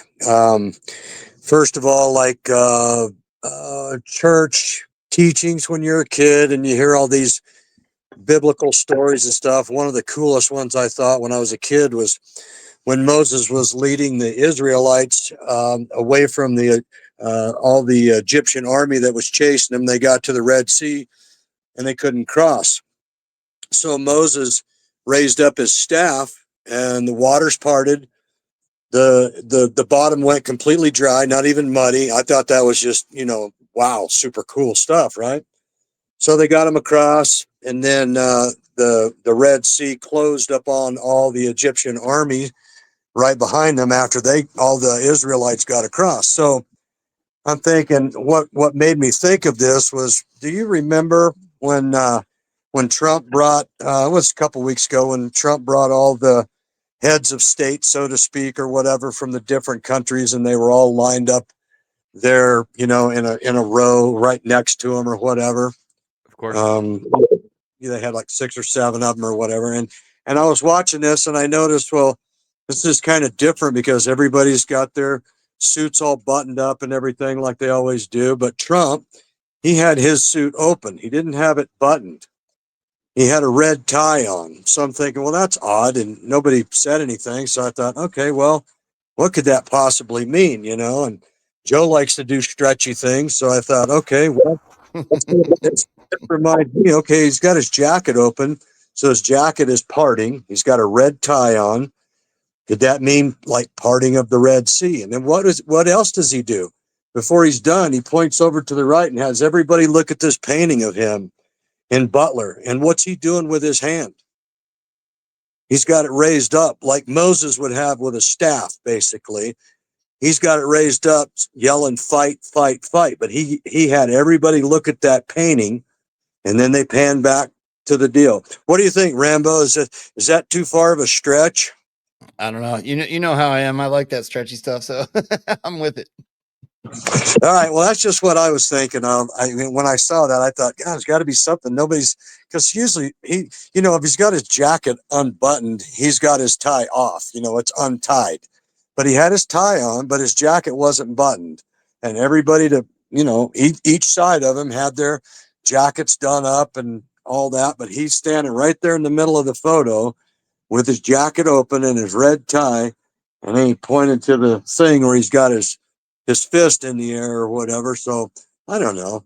Maybe that's too stretchy, but that's just what came to my mind about all that stuff. So Barry, when Joe Rambo is sitting in the middle of the screen on a Friday night on open lines, nothing is too stretchy. Can't stretch far enough, Yeah, bro. I mean, listen, I like the thought process. Q tells you everything has meaning. I don't know. Well, nobody had. I love the thought process.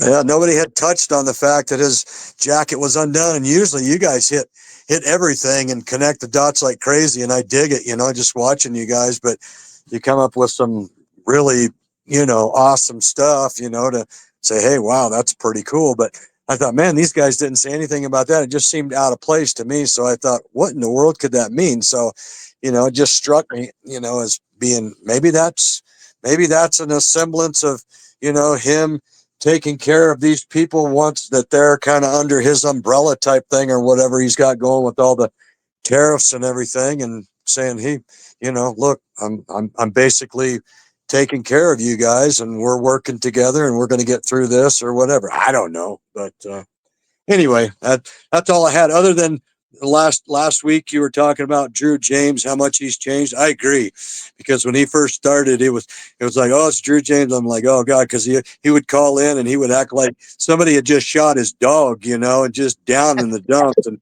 I said, God, I don't even want to listen to this guy. But anymore, he's cool to listen to. He's changed quite a bit. I agree. Yep, absolutely. I agree with you, Barry. Thank you, my friend. Appreciate the call. Have a good weekend. Later, brother.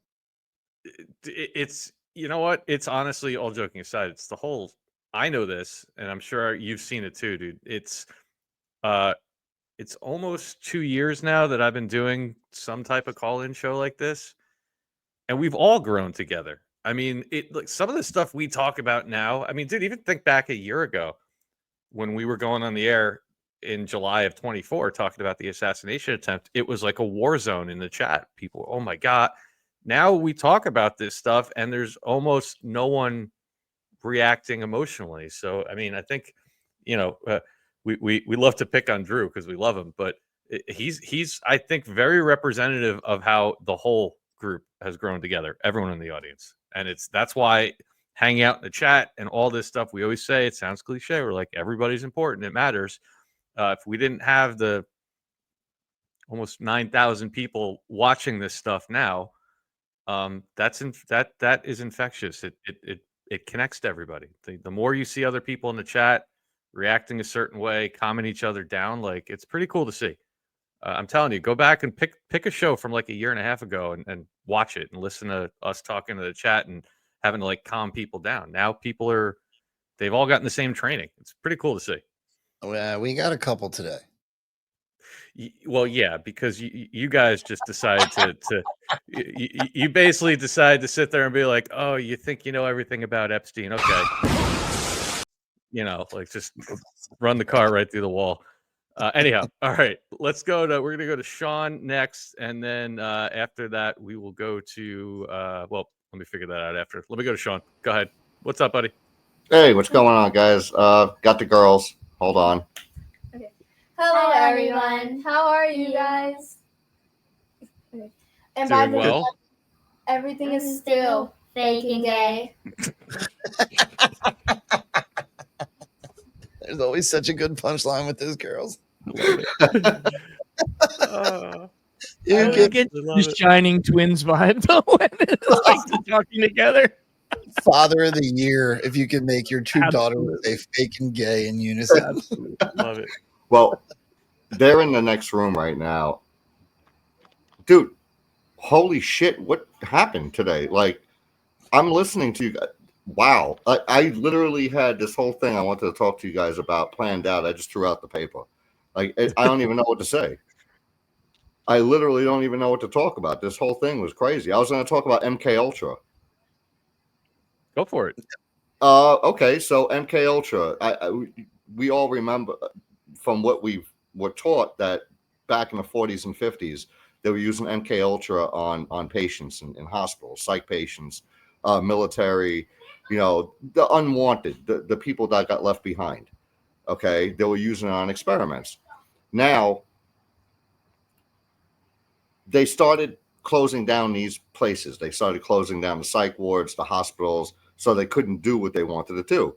Now, come around to the 70s, 80s, 90s, how did they have to push it? They did it in a mass push with vaccines, right? It was kind of like the experiment was the vaccine, and then what did they start doing? So you had MK Ultra, and then you had Mockingbird media.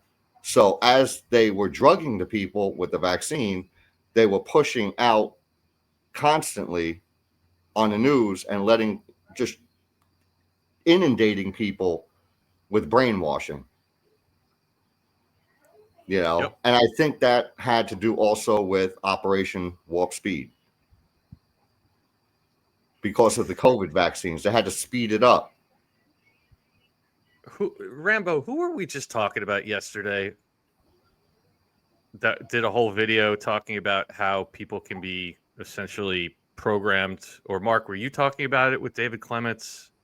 I'm mixing all these shows up. But there was a conversation yesterday about just what Sean is saying, about how the algorithms of the phones and social media and everything, how they can alter the mind of a lone wolf.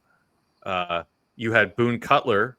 So I think that what we're looking at, look, the amount of comms that flew around this, maybe Joe and I'll go into some of them tomorrow night, but just this event in Minneapolis, right? Here's one example. Sean, I hope you don't mind. I'm going to have you on the screen for 1 sec here. Yeah, no problem. Yeah. Look at what Flynn put out the night of the shooting. Attention. Subject, Supra, Ultra, all caps, ultra important statement by Tulsi Gabbard. You had RFK Jr. coming out less than 24 hours after the shooting. And what do? We're going to have a whole investigation into SSRIs. You had Boone Cutler and General Flynn posting the very pages from the Citizen's Guide to Fifth Generation Warfare that talk about neuro-linguistic programming and the creation of a lone wolf. Right? All that happening right around this shooting. And there's more than that. So, it's I think it's very relevant, Sean. It's a pretty freaking dark thing. I remember MK Ultra is one of the things that really kind of like screwed me up when I started really understanding what they've done. And how do you begin to tell people about that? Unfortunately, whether we like it or not, that is we joke about these events because we're trying to keep it light. But like that's to me, that's the why behind something like that. That to Quinny's point, that's why you can't really tell people, oh, nobody died. We don't think it. You have to let people go through the process because eventually there's going to be enough of this stuff that people will start having a conversation. At some point, it's going to go mainstream. I think that's why we keep doing these. The whole MK Ultra thing was a proven fact. Of course it is. It was proven already. It's out there. People know about it. Mockingbird Media. I mean, that's not even hard to prove. I mean, you see it when every news station is saying the same thing over and over again, and at the same time and stuff like that. So, I mean, I think that's how they did it, where they used the vaccines, which really didn't really do anything for us because how many people get the flu vaccine and tell you that they got sick from the flu? So it wasn't about getting sick. It was about an experiment that they used so that way you dumb down to people and then you could use them by pushing the news and social media. And it just got even more and more as time went on. It got better and better. Facebook, all these things, they just kept pushing it and pushing it. And I think that's where I honestly think that's where the whole Operation Warp Speed, I think they had to I don't know exactly how they did it, but you had to push it faster and faster so that way people make mistakes when you want to do things in a rush. And I think that's where they wanted to show was where the mistakes were made. And that's why I think RFK Jr. is coming in and saying about the vaccines and the mercury. I think I agree with you on all those points. You just had Donald Trump the other day say that Operation Warp Speed was a military operation. He said that during his cabinet meeting. The piece that I think is missing when you talk about MK Ultra, and I think the reason that we're going to have to go through more kind of stuff like this is, you're right, it's declassified. It's been declassified for a while. You've had some prominent people talk about it. Tucker Carlson, obviously Alex Jones. You've had Joe Rogan talked about it. To me, the missing component as far as people waking up is it's one thing to tell people that the government has done experiments on people and children. It's a whole nother thing for them to accept the fact as to what they did with it. It's almost like two different things. Most people could accept, oh yeah, the government's experimenting on people. I'm not shocked. But then you have to bridge that gap and be like, but now we have to show you, what they actually do. Because if you try to tell somebody that they're doing it, that's the reason for all the school shootings, people aren't going to believe it. So I think we're almost like it's like a two-phase thing. Yeah, MK Ultra's been out there. We got some people talking about it, but I think that events like this are kind of like the second piece of showing the people just how evil it can be. Go ahead, Rambo. Well, so there's two glaringly obvious examples within the talk about MK Ultra that I think need to be brought up if we're going to have that discussion. And the examples I'm talking about are the quote unquote white hats using the quote unquote black hats stuff against them throughout this process that we're going through. And the first one I'll use, obviously, it's social media. Right? They used social media, mainstream media, etc., to program, right? Television programming, television, et cetera, then we have the drops that come out and tell you that this is never been attempted before. They're basically skirting the mainstream media and weaponizing we the people. Well, what was the other thing that was key to mind control when it came to things like what you're talking about? Was LSD. They were using psychedelics to try to program people. And what did we just sit and talk with BB McGuire about? But Ibogaine. And so at the same time, they've taken another, and it looks to be like it's going to start being legal within the states, another psychedelic to deprogram, to reprogram back to their natural state in Ibogaine. So it's funny how it all comes full circle, right? They used it against us in multiple different examples. And at the same time, we've now flipped on its head and we're using similar things, the same one in mainstream media and social media, and Ibogaine in a psychedelic to reprogram or rewire people. It's kind of blowing my mind. It's a great point. And just to your point, dude, this is also General Flynn yesterday. Boone Cutler said study. Flynn reposted it, said study some more. And this is the chapter here about the lone wolf. And it talks about AI. It talks about all different things. So they're calling attention to this. See, recruiting for a lone wolf without AI. And it's going into, everyone should read this. This is the third of the three books that talks about AI. And what this all goes into is kind of the more advanced version of what Rambo is talking about. Like they don't need LSD, especially with all these kids on SSRIs. They don't need LSD anymore to achieve the same thing. It's pretty sick. You know, with the I'm sorry. It's okay. I'll be very quick. You know, him posting that study and study some more things very odd because I haven't picked this book up off my desk in a very long time. And last night on Absolute Storm, I picked this thing up and I was joking about studying it. And then he made that post. It kind of blew my mind. Just a little weird. All I'm saying. Can I add a little something here?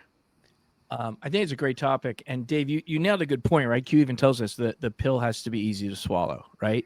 This is a huge topic, MK Ultra, to red pill the normies on. And if you think about the MK Ultra is an umbrella program. Like the last time we saw anything official was that the late 60s when they had that congressional hearing? As of then, like 50 years ago or something, we knew that there were 168 sub-programs. That's what we knew. Those were in the documents. So can you imagine how many programs for MK Ultra exists? So you've got one level, which is Manchurian Candidate, programming an individual person. That's school shooter type stuff. That's a lot harder. But the mass hypnosis, the science of that is much easier. It's much easier to control a herd of people. And what did COVID do? What does everyone out there now know? Their new term, mass formation hypnosis. So we've been softening the target. So like you said, Dave, the pills got to be easy to swallow. So the first thing we did is we let people for 4 years walk around following arrows in the supermarket, wearing masks that they know don't work, staying 6 feet away, which we know doesn't work, taking a vaccine, which they found out not only doesn't it work, it is actually dangerous. So then people like, how did we get tricked into doing that? So then mass formation hypnosis is talked about. People understand that. And it certainly seems like maybe this is part of the disclosure, because RFK, like we said this yesterday, Dave, he came out and he's talking about studying SSRIs and their effects on shooters. So maybe the masses are ready for, literally understanding Manchurian candidates. I don't know, but it certainly looks to me like we're going in that direction. I just want to say one thing about the whole, what I was going to say about the trans community. I think that they hooked onto the trans community within the last 5 years. Well, I think what they did is that you find different types of people. Trans community was kind of like, they were hidden. Nobody accepted them. So you remember the last 5 years, it was a whole big thing. It was in movies. It was on commercials. It was everywhere. Like, they made them feel like there was somebody. What they did was like, okay, if you don't want to be a boy, you could be a girl now, because if they have an identity problem, okay, they're not happy with themselves. So they change from a boy to a girl. Now they realize that by doing that, they feel that they were accepted. When they find out that most of the population doesn't accept them, now they're not accepted both ways. And what do? They blame it and they point fingers and they say, well, it's their fault. They're the ones that are against you. And they change them. They make them feel like the Christians, the conservatives, or anybody. They would point the finger and say, well, it's their fault that they don't accept you. And they lose their minds. Not saying that what happened 2 days ago was a real thing, which I think you pretty much summed that shit up real quick today. But it does happen. It does happen. I think that's a good analysis. I was just looking at something. I think what we're getting right now around this shooting is, again, what we refer to as amplified messaging. Because if you, I was just running it through a couple of different AIs, Perplexity and ChatGPT, and they're both coming up with kind of similar numbers. So they want you to believe that 2 years ago, I'm using ages 13 to 17. That 2 years ago, it was 1.3% of the population of children. And now, as of a report that just came out, it's now 3.4%. It's look, in 2 years, it's almost impossible for it to double. So I don't want to downplay the problem, but again, we're now getting all these reports of, oh my God, look at what they're doing to our children, and they are. It's not, but again, what did we see with the border? What have we seen with so many other things? The only way to get people to pay attention is to amplify the message, and I think it's all related to that. Well, guys, I just want to tell you that I have a wonderful holiday weekend, and I just want to say, like, you got to be careful what you say, because I do have a deaf cousin that has a blind friend that has a retarded dog. Retarded dog? Oh my God. That has nothing to do with it. That's next level right there. Guys, I love you guys always, man. Have a wonderful weekend. Enjoy it, dude. Hug your girls, bro. All right. Thanks, brother. Have a good one. Have a good one. You already said on the way out, I love you guys. Yesterday, Delta, Dude, bro. What's the Delta on that? Sure. No, kidding. All right, let's play keep the crickets. I couldn't get to my cricket button quickly enough, and Rambo's asleep. You both. I love when they're dueling crickets. It's a whole thing.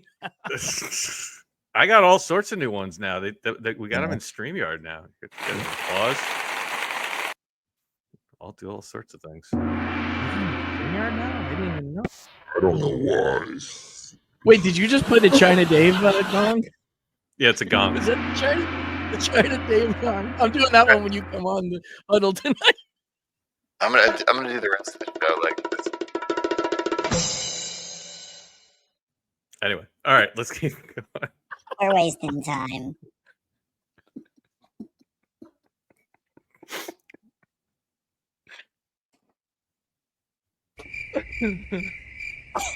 All right.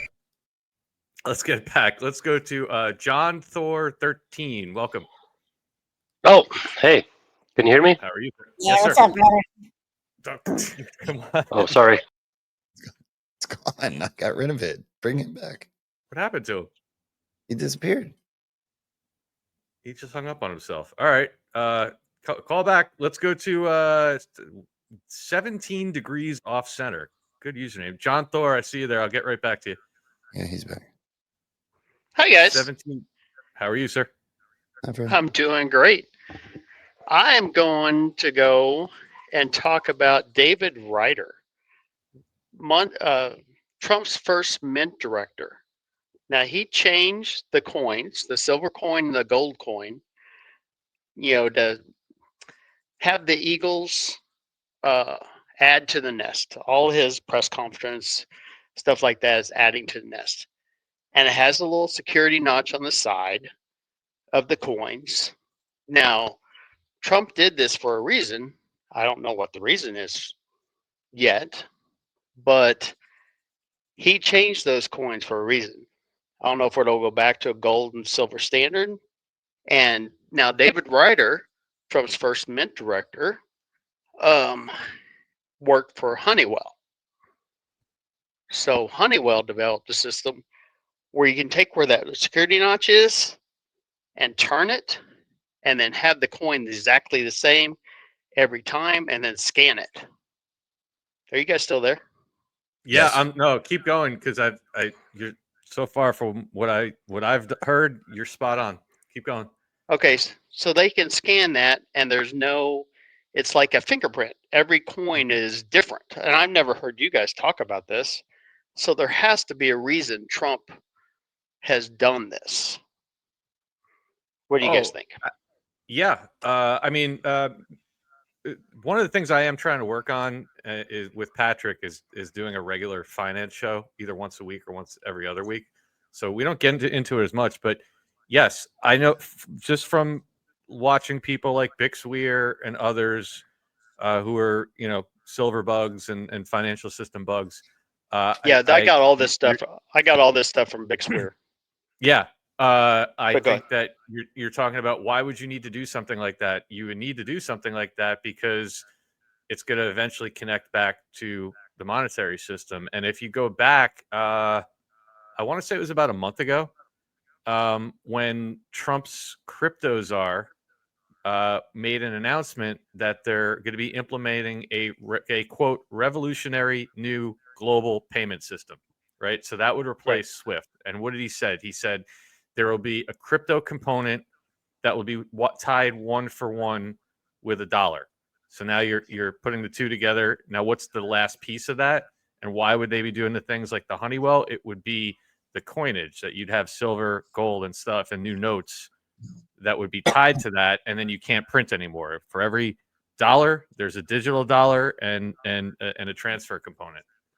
So to me, it's all leading up to that. I think what we're missing, and they teased it, was when Trump came out of the gate a month into office with Elon and said they're going to audit Fort Knox, and then that kind of like went away, and now we're getting all this weird Fed news, and I'm sure you heard.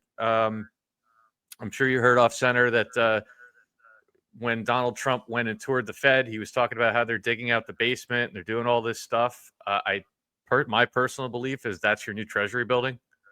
So I think it's all connected. My gut is people always ask when. I think we're probably a year or two away, personally, if I was being conservative about it. But I think that's why we're seeing it. You saw silver today finally cross $40. That's a huge step right there.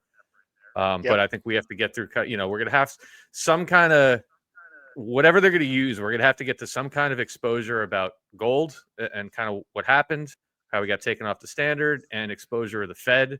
There's no way we can go to a new system without the country understanding that the Fed is a hoax. It's a scam. Yeah. So I think it's building towards that. Right now, I am totally like everything's under control. These guys got it. Go football. Because I can't stand watching it all the time. Yeah. Or micromanage. Yeah, I mean, I just that's that's why I wish it would happen sooner, but I think part of the brilliance of the way they do these things is they give you enough clues to let you know that it's still happening. Right. Even though we're 8 months in, when's it going to happen? When's it going to happen? We all want it, but like again, when I see the clues about Fort Knox and I see him walking through the Fed building and the basement and like you said, if you really dig in, you find the things that guys like Bix talk about. Like it's all there. The components are all there. You can see it moving in that direction. So as long as I keep seeing breadcrumbs like that, I might be a little impatient, but then I sleep fairly well at night. Do you guys know what the price of silver is today? I think it 40 closed about bucks? 30. Yeah, it closed a little under 40 right now, but it went to how high did I see it get? 40.25? Futures right now, it's futures number. It's different than solid, but it's at $40.75 currently right now. Yeah, I saw it peak. It looked like it peaked today in trading at $40.20. But either way, that's a big breakthrough. That's a That they big put deal. they put a big. It was almost like a 3% move today. That put a big dent into the banks that are short. Big dent. So, and you've noticed the price of silver has really stabilized, right? We were getting Yeah, times where it was it's not going fluctuating down. between. No, the trading band is narrowed down to like $2, and we were at a point earlier last year where it was all over the map. So also that to me, I think that's a big signal as well that you don't see they're not able to manipulate the price as much with all the shorts in the paper silver anymore, which is keeping it in like a narrow range. So I think that's a really strong sign too. Mm-hmm. Cool. Thanks for the call, my friend. Thank you, guys. Bye. Later, brother. All right. Let me try going back to. I think And he's I back got in here. to. Sorry, Dave. Oh yeah, you got to jump to. Sure. You want to give Yeah, I everyone got a lot a. of housekeeping to do before the huddle, so I need the full 25 minutes here. All right. Why don't you tell everybody what you got coming up? Yeah, man. We're doing the Friday night huddle, the Cuddle Huddle, at 6:30 Pacific, 9:30 Eastern, right after this show. So if you're watching, Dave will raid you over when these guys are done here. Tonight's going to be a fun one. We got these two guys on the screen joining me, and then we got a whole lot of estrogen in the house tonight. We got Betsy back, who we love. She's a regular. We got Rachel, right side blonde, joining us. We got our good friend who watches our shows, A Light in the Matrix. Audrey's going to be joining us tonight. And the surprise guest who is now confirmed, OG. She goes right now by Bella Liberty. But when I followed her back in the OG days, she was Red Pill Babe, and she was totally a non. She is a firecracker from Miami. She is incredible. I haven't caught up with her in a while, so it's going to be really awesome to have her. She's like OG status, so it's going to be a lot of fun tonight. A lot of different perspectives. It's going to be great. You're muted, Dave. Mute jar. Awesome, Mute man. I'm jar. looking forward to it. Shut up, Rambo. I'm looking forward to it, man. We'll see you over there after. If you guys are watching on Rumble, we will raid you guys over there. If you're watching on X, pop over to Rumble, throw a thumbs up, and join us later on for the huddle. See you in a bit, Mark. Thanks, buddy. Love you guys. That's gonna always mean something different to me now. Love you guys. I'll see you in a little bit. He's such a manly guy. I can't wait to go hang out with him this evening. He's awesome. And as soon as I say goodbye, call me gay. And ready? 3, 2, he's 1. gay. Yeah, there it is. That's funny. Every time. All right. Looks like he's jumped back on. Let's go back to John Thor 13. What's up, buddy? You there? Yeah, can you hear me? Yes, sir. Yes, sir. Okay, yeah, I have I would kind of have so many freaking questions. I'm kind of new to this thing. I just started studying Q like last year, and digging last year or the year before, I can't remember. But I started with a Q for Dummies, and then it just kind of elevated into you guys and Absolute Storm, and I was on Badlands and all that stuff. But anyways, some of the stuff that you guys talk about absolute control, and I'm watching on two sides of the pond. I'm originally from Iceland. I was born and raised over there. I came to the States when I was 27 after traveling around a little bit, Norway, England, Sweden, different things. And then I joined the army over here. I went out there. I started seeing things were not adding up in Iraq, and some other things that were going on. But what I'm looking at right now is I'm looking at two sides of the pond. I'm looking at what is going on in Iceland internally, and I'm starting to think that a similar operation is going on over there. Because I'll give you an example. Just the other day, my niece, or whatever you call it. We have one word for niece, uncle, all these things in Icelandic. So it's I always confuse it. But either way, they found this pedo in kindergarten in Iceland, and basically the government had put that guy in there, and they knew about it.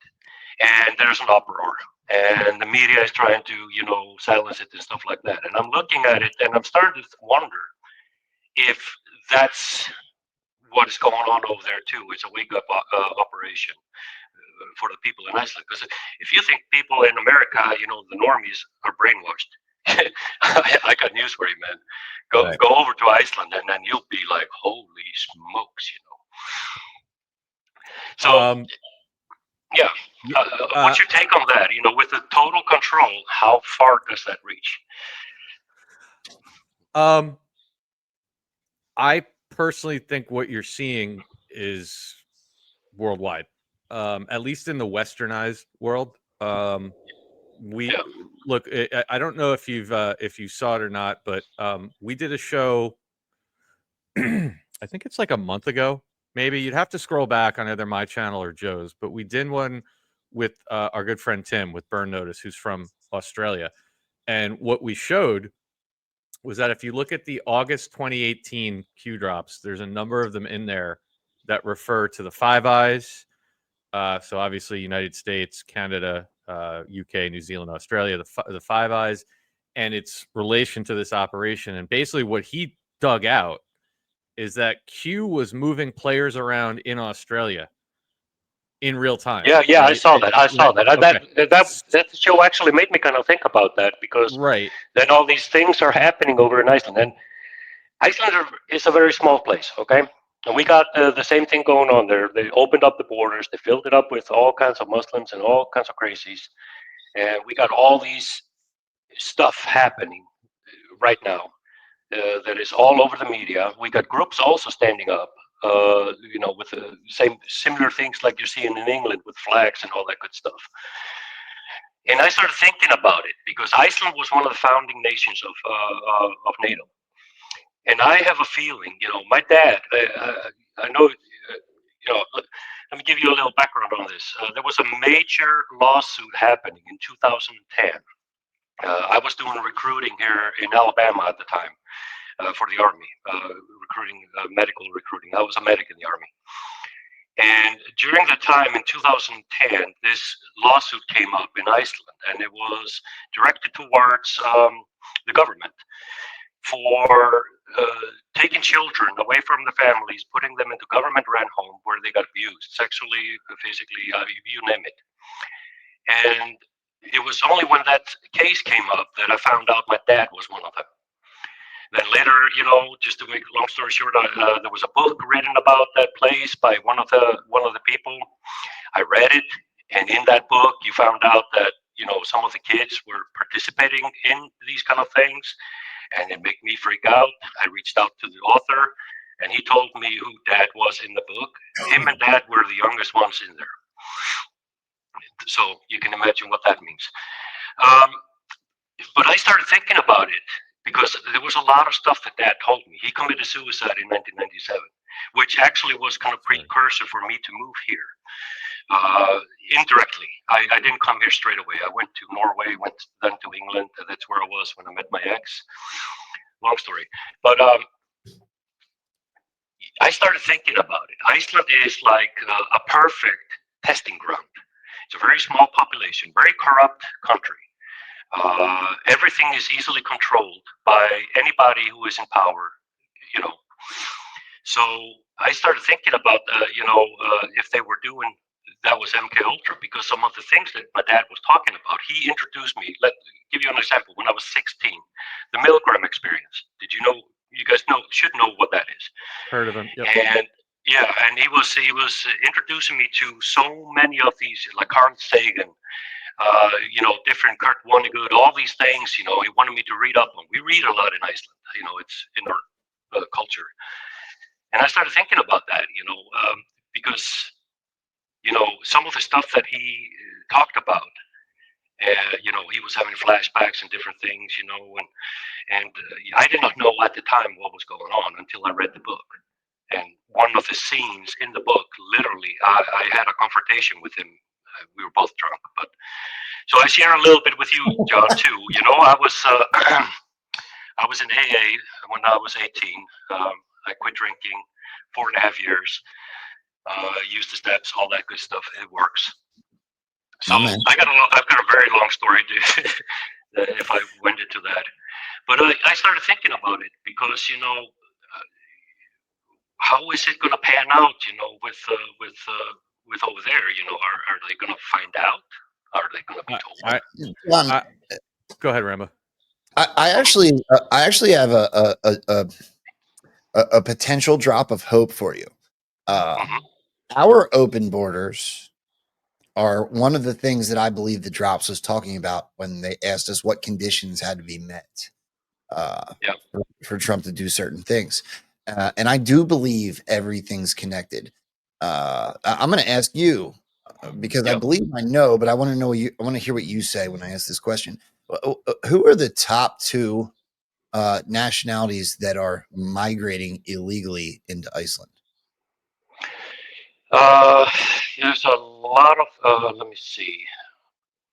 Because one of the towns, actually where the airbase used to be, is filled with a Muslim population, and it's Palestinians a lot, from what I've been hearing. Because when I was a kid, we predominantly had from the Vietnam War, people coming from the Vietnam War. We took in a lot of refugees during that time. And Iceland was so isolated at the time, we didn't have that tourism that came later. So I'm going to answer one of the original questions you asked when you talked about full control. Yeah. So when I talk about full control, I try to not forget to acknowledge that the war is real, right? And the war is real and the news is fake. So when I say full control, and I reference, gatekeepers of all information all the time. I reference it all the time because that's what I believe is happening. The information surrounding whatever event, pick your poison, is being controlled as far as the way it's being presented to the public. If you Google who the top 2 nationalities that are infiltrating through open borders in Iceland, they're going to tell you Venezuela, and We got a lot of those, and Ukraine, and we just sent 3 warships to the border of Venezuela, the northern border, the coast of Venezuela, and Ukraine. Do I need to say anymore with what's going on there? I believe everything's connected, and so if you look at that messaging and the information control surrounding it, I find hope in that. For you. I don't take too much belief into Google searches. So because I know for a fact, like in that one town at least, and they're saying almost 60% of the men in that town at this current time are Muslims, and it's getting to a point they hardly dare to be outside after dark and different things like that. And let me point to a couple of things as well. Things like if you put in a search into QAG and do a word search for WW, they told you in one of the drops that WW also means we know it as where we go one, we go all, but it also told you that WW means worldwide. Q drop 4082. Never in our history has this been attempted. Patriots worldwide simply needed a spark to reignite the engine. It talks about worldwide again regarding Christ and Christmas. Millions of patriots worldwide. Q drop 3275. Look for placeholder updates. Drop 2803. Indictments, arrest, and declass will force worldwide coverage. It goes on and on. So that's one point. Also, I mean, again, look for just WW. You'll see there's a ton in there. So I look at that. I also look at the fact that through all these different platforms that we have, we obviously get to talk to a lot of people, especially in places like Australia, but all over the world. And a lot of people are seeing the same things. That like there's a parallel, and it would make sense, right? We know that this cabal, they don't operate, they don't have borders, they don't have countries. You either have to take them out or you don't, right? And so to reverse it, you would have to wake up the whole population. Otherwise, it would be allowed to, if we didn't wake up Iceland, well, that could become a hotbed to replace, to be used for nefarious purposes again. And then the last piece I point to, kinetically, track all the flights. Look at all the military planes that are operating worldwide every day. Yeah, we just had the German general over there talking to the prime minister and stuff like that, and they're talking about German. And now came on the news that Germany wants to have the biggest army in Europe. And I'm like, what the hell is going on? Yep. Where's that heading to? Because it didn't end up last time. Yep. But it's like, I think what you're seeing is real, because look at Brazil, right? Brazil is almost a parallel. Look at the president of El Salvador. I mean, look at the gentleman in Argentina. Look at all the populists that are getting placed into key positions of power around the world. It certainly looks to me like there is some kind of plan to make sure that we bring everybody in the westernized world along. Otherwise, we're not. Otherwise, it's going to leave a vacuum for it to fester up again. It makes sense. Yeah. It's like when I was in Iraq, I went twice. I spent 2 years over there. And in 2004, I remember I was doing what the later became what is called MIT teams, where you're embedded with the Iraqi troops and you're going out on patrol with them and stuff. And I was teaching them first aid class. And we had Donald Rumsfeld come to my class. Oh, wow. Except everything was, when that, what do you call it, when that group started walking in over there, I kind of shifted to the side because I'm not very much for, the limelight or whatever you want to call it. And but they brought in this black female medic just for that, and they did this. And she had, I'd seen her, but she had never been with us. And all of a sudden, they wanted her to be in front of the class, doing the class with Donald Rumsfeld and stuff like that. So I got to meet that. Evil. Yeah. Hey, John. John, there's one more hint in the drops that I believe will also bring just a little bit of hope. Iceland is specifically accounted for in the drop, which is 136, where they run the list of central banks. And Iceland. Oh, yeah. Central bank. That's another great point. Yep. Yes. I saw it of just a few years ago. The Rothschilds were visiting Iceland. It came on the news, and they tried to just say it was a courtesy visit, that they were just looking at the bank and la la la la la. We all knew, most of us knew that they owned it. But anyways. Yep. But like in 2008, that's when I actually did an interview with the guy who is now running the WikiLeaks. He did an interview with me when I was there. It came on TV in Iceland, and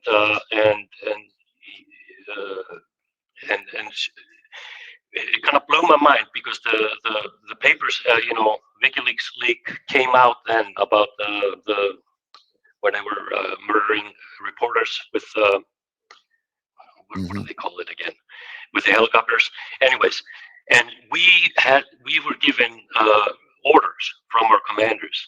We were not allowed to go on the websites. We were not allowed to read it. We were not allowed to see it.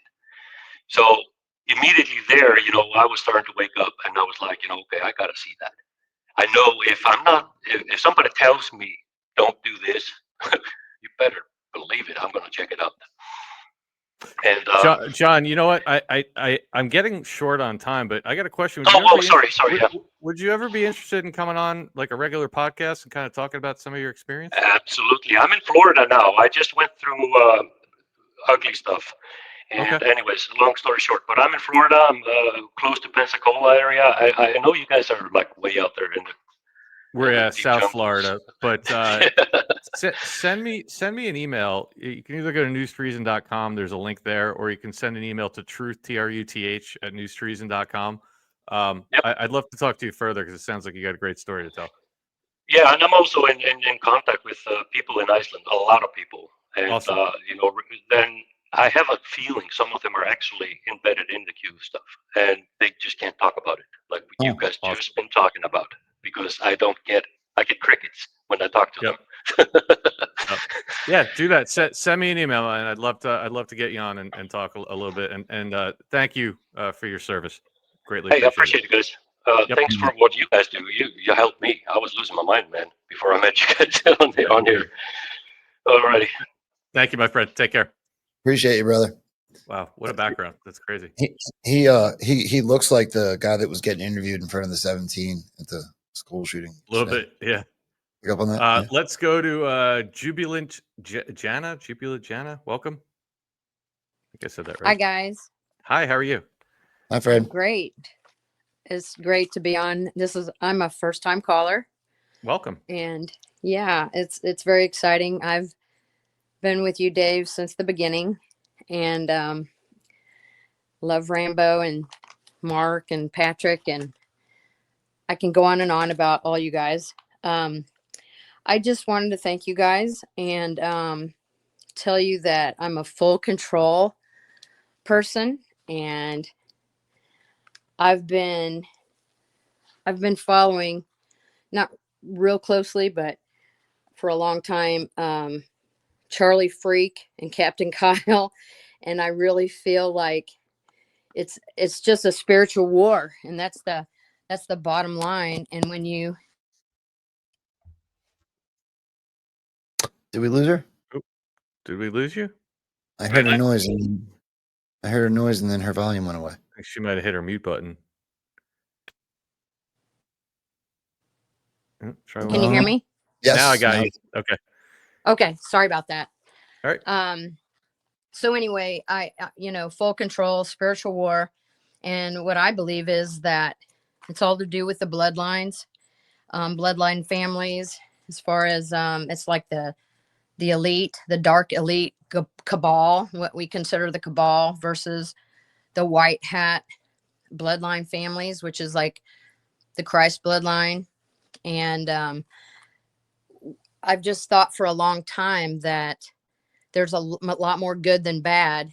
And so it doesn't faze me, surprise me at all about the Epstein, like, aha, yesterday. Because to me, I've always thought that, not keep naming the same people, but they've kind of solidified in my mind, like what resonates with me is that there's a lot of people that have been involved for a long time in a lot of different ways that none of us know about, can hardly believe.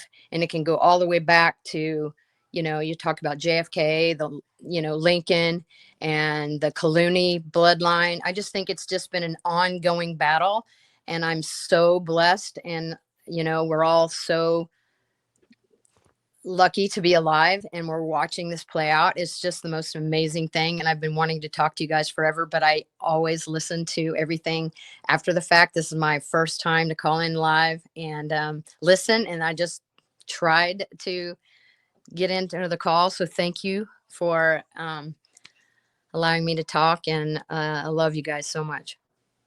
Thank you. We appreciate the call. Before I let you go, I would say I agree with you. I stop. I don't know, man. I don't know about you, Joe, but I sometimes, when you think about all the different, even if you don't believe in full control, right? When you start to think about the notion of the coordination of the information across people like Tucker Carlson and Joe Rogan and Donald Trump Jr. and Steve Bannon and on and on. And then you get into the social media, right? The different accounts on X that move the needle. Like, it sometimes blows my mind because I'm like, like, we're surrounded by people that know about this plan, and it just doesn't seem that way because they can't say anything about it. It sometimes does blow my mind. It doesn't feel that way sometimes, but if you actually stop and think about, like, just the military, how many people in the military have some idea? How many people, Tucker Carlson, the way they deploy things, like, Joe Rogan. People they think we're crazy because we think Joe Rogan has marching orders. His best friend is Alex Jones. You think Alex Jones doesn't know Q is real? You know, and on and on and on. On and on. It just blows your mind. So I agree with you. And It's mind blowing. Yeah, it I is. love it. I love listening to you guys. I'm not a decoder, but I love following what you say. And so you guys just explain it to me and it all makes sense. And just watching it all fit together every day, just something new. And it's awesome. I love it. Well, I want to leave you with a homework assignment. Definitely call Okay. back and bring us. Doesn't matter if you're a decoder. Next time, bring us any kind of crazy theory you got. That's Oh, the okay. homework. All right. Yes. All right. Love I'll that. write it down. All right. Thank you. Have a great weekend. Take care. You guys too. Bye-bye. She's All awesome. right. Awesome. Let's go to Jack's level. Jack's level. What's going on, buddy? Hey man, what's going on? How are There's you? nothing happening.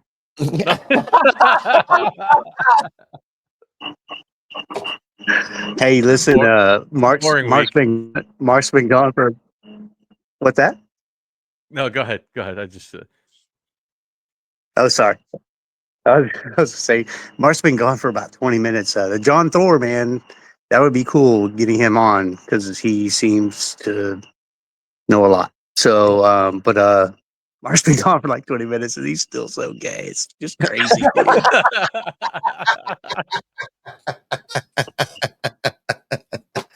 Bro, you're funny. I love him. Love all of can't wait y'all. to screen cap that. I can't wait to cut that. I'm definitely cutting that up. Oh no! Wait, hang on! Don't do that. No, hang on. I'm still trying to work Mark over for something. No, I'm just kidding. Man, guys, full control. Great callers tonight. I did miss the first half of the show, but and I haven't called in the last couple of weeks, 3 weeks. Just you guys are getting better callers every week. It's awesome. Jax. And hey, bro, if you Yep. missed the beginning of today's show, you need to understand that it was high level D class. You should go back and watch the first half of the show. Yeah. It was a oh good no, you have. I'm a replay guy, guys. I don't miss anything y'all do. Okay, I'm behind. Here, hey, today's my birthday, so Happy birthday. Happy birthday. had a lot going. Thanks, man. Thanks, old guy. Yeah. So I will definitely go back and listen to it. But hey, a couple things. Just after listening to the recent callers, Silver.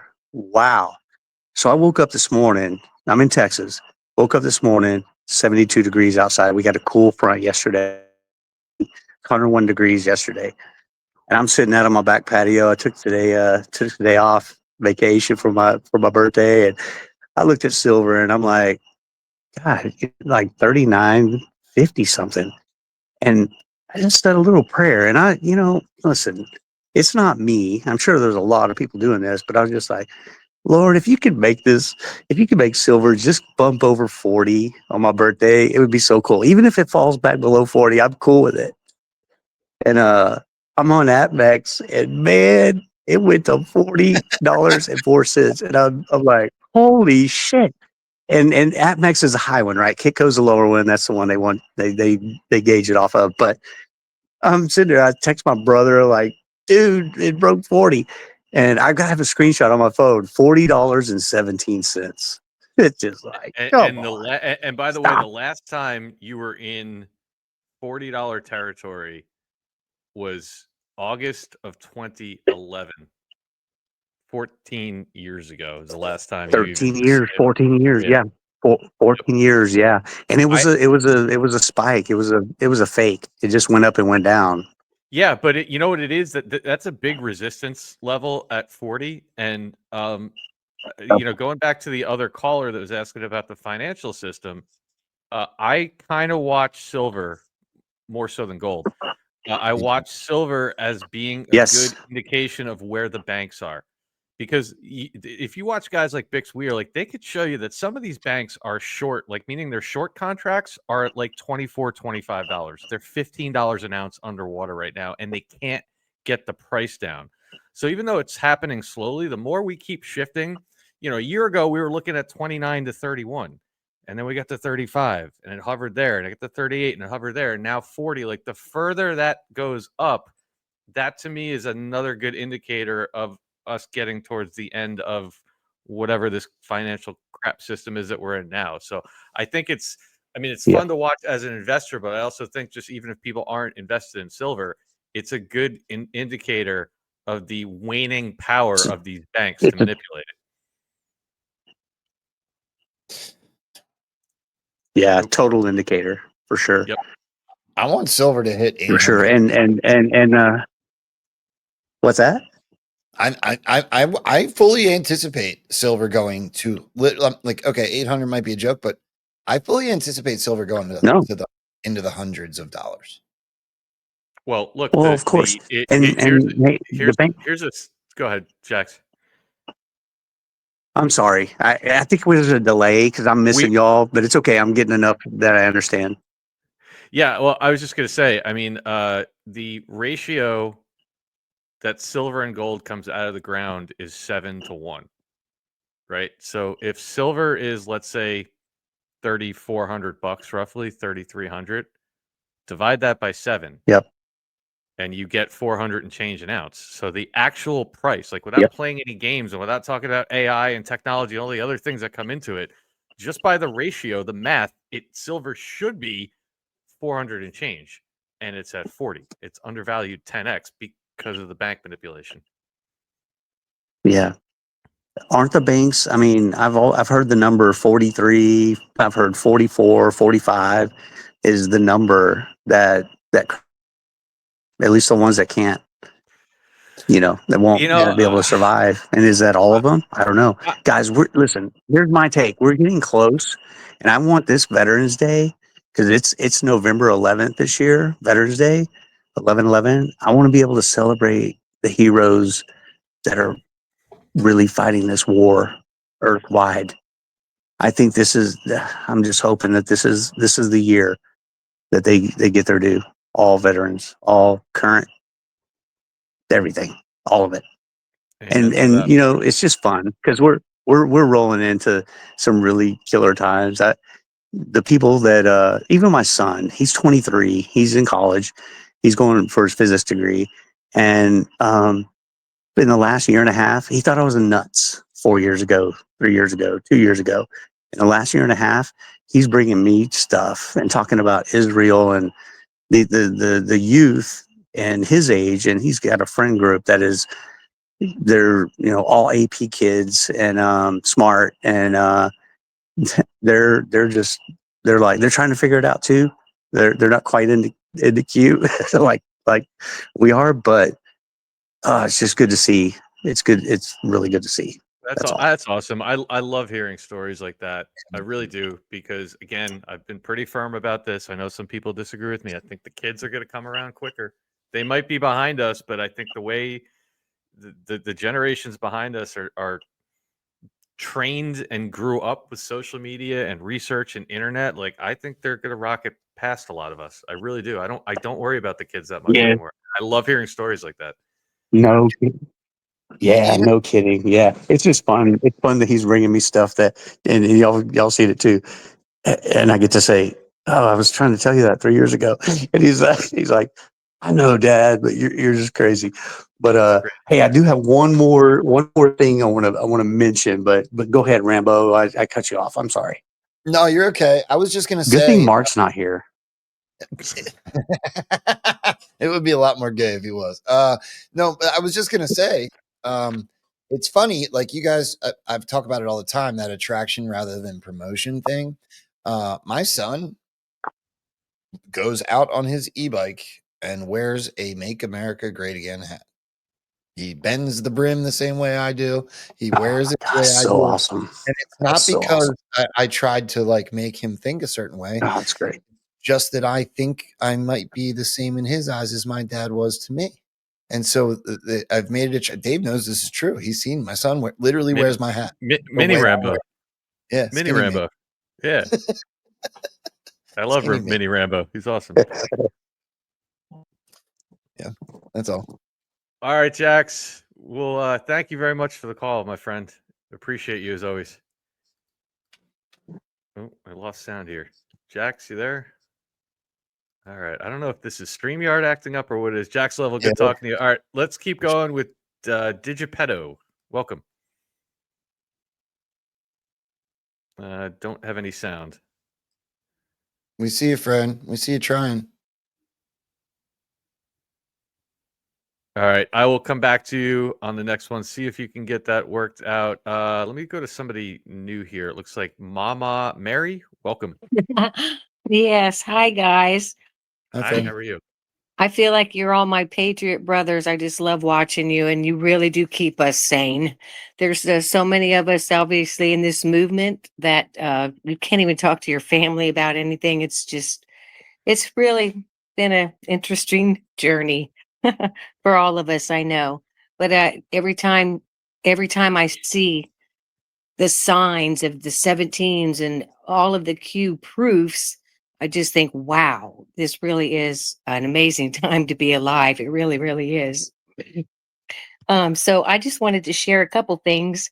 I don't know if anybody of you guys are probably too young to remember the Laugh-In TV show, but I grew up with. I know of it. I know of it. Yeah, the propaganda on that is unbelievable. I watched it in the 70s or 71 to 74 with my family. And I bought the DVDs because we laughed all the time. But I've only watched 2 of the DVDs and I have found some things that just blew my mind. For example, they always had a skit where they predicted the future, sometime in the future, and they mentioned 1988, Governor Reagan. And there was another one where they were talking about the 45th guy wants to drive the golden spike. And there was another quote, help make America great. So, and this is a TV show I was watching in the 70s. So that's just the first 2 discs. And then I just stopped watching it because I could not believe the propaganda that was on that show. So that's just something interesting. If anybody wanted to go check out any of those old DVDs or Mary episodes. you just gave me an idea for a show. Joe, we got to go back and find like really old shows. I have all the And discs to and laugh and in if you and want to use them. because you do a lot of good digs on some of like the Trump clues and the white hat clues, but I also think it would be fun to look at some old series You and got that right. find the deep state programming that was in there. Yes. Laughing. I would start with laughing if I were y'all because I it just made was a note about that. I'm gonna look yeah. into that.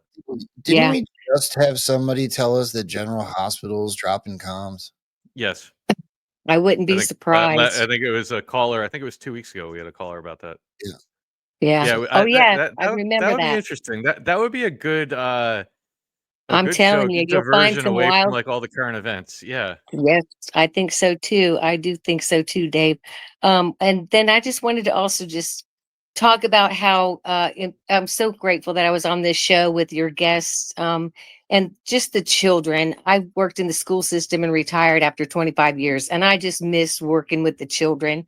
And so many times I thought, oh, how many children did I work with that I didn't know were being used and abused? And I know there were some, but I honestly don't know, didn't know at the time, and I honestly don't know who they might have been now. But it just blows my mind. There was a couple of things that I felt sure, well, but that little baby, and I would go and tell the guidance counselor what I saw happening or saw, something.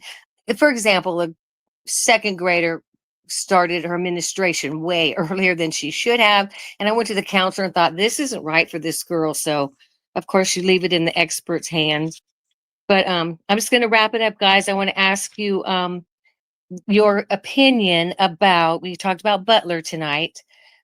Vincent Fusca. What is your opinion of Vincent Fusca? I just want to remind everybody the week of the Butler attempted suicide, that week or 2 there was a lot of gold flag comms on the news and on TV. It just kind of happened to be gold flag every now and then. President Trump's, I can't even remember. I think there's a football team or a hockey team or somebody that was flying a gold. Anyways, the Butler thing with Vincent Fusca, he was in that audience. He obviously was playing his role, and he had a gold flag in his pocket. You remember, Rambo? Did you see that? Yes, I He, did. do you remember? Nobody, I never hear anybody talk about it. So I was just curious about your opinions about that. And I'll say good night. Mama Mary loves all the kids, and I love you guys. I feel like you're my Patriot brothers. God bless you all and all the Patriots listening. Thank you. God bless you. Appreciate the call. I'll go ahead and let me answer that. I don't know. The problem I have is I know people that know him. But at the same time, then you go like what Mary said, and he's somehow in the middle of it. There's another guy that I know. I'm not going to like name drop because it's not important. But there's another person I know that I've met personally on multiple occasions, who's also one of those people that is magically always right over Trump's shoulder. I don't know. Who are they? How do they end up in the middle of these things? I can tell you one thing. I met Vincent once, and I also the guy that I've met who's another one of those guys that's behind Trump. Like, if they're wearing a mask or something, I don't know. You can't tell, but we're pattern recognition people, Joe. I don't know. How are they always in the middle of these things? I don't know. I really don't know. The green hat, is that who you're talking about? That's not the guy I'm talking about, but that would be another one. So I've met them all. I've gone to a lot of rallies. Actually, I was looking for the pictures of Kim and I as we were right over the shoulder of Donald Trump. And I will tell you, the thing I had over my shoulder was a yellow towel. So you have to believe me when I say I'm not a Fed for this to work. But I know I'm not. And so I've met Fusca. I've met the guy in the green hat. I have pictures with all of them. I'm trying to, it don't matter. I'm not going to find it. But I will tell you, I've watched that Butler video as much as anybody. And Vincent definitely didn't like flinch. He definitely did this thing where everybody's ducking and he's just like looking around like nothing's going on. It was very interesting. I even got pictures with the Blacks for Trump guy. Vincent. That's who I was talking about. Okay. He's a regular dude. He's at certain things right around here all the time. He hangs out. Like, I don't know the point. It's fun to do, but like all I can do is recognize that some of these people keep popping up at the same places, and it goes back to what we were saying just about the shooting in Minneapolis. At the end of the day, anybody, right? If they're part of this, we're going to be the last people that are ever going to know about it. So it's fun to do, but it's just like, I don't know. It's that's part of the mystery of the whole thing. I really should find it though. All right, because... let me well, we're getting short on time, bro. So I should probably blast through these anyway. Let me try to go back to Digipetto. See if we got sound. Yes, gentlemen. You hear me now? Yep, I got you. What's going on, man? Excellent. Yeah, the mic on my webcam is turned off. First, let's have a little bit of fun. Digipetto. I know you've said it before that what that name is strange. Stands for digital Geppetto, because I'm a digital sculptor. I do a lot of sculpting for film and gaming. Nice. I don't know if you can see my background. All this stuff that's behind me is the stuff I do basically for. I work for Universal right now, Universal Studios. So I do a lot of this kind of prop making and stuff for them. Anyway, that's the background on that. What I have for you is, and Joe will probably like this. This is going to be way, way out there, but stay with me, Joe, because this is going to be a real stretch. I don't know how long ago it was, maybe 10 years ago or even longer, when Scientology was a real big deal. They were making a really big deal with Tom Cruise and Scientology and everything. Yes. And saying how the people that get in it can't get out of it. And if you try to get out of it, they destroy your life and all that baloney. Okay. Yes. And we kind of know the background of Scientology, so we'll leave that alone because that's not what this is about. This is about the and the name went right out of my head. This is about a Jehovah's Witness, what I call Jehovah's Witness.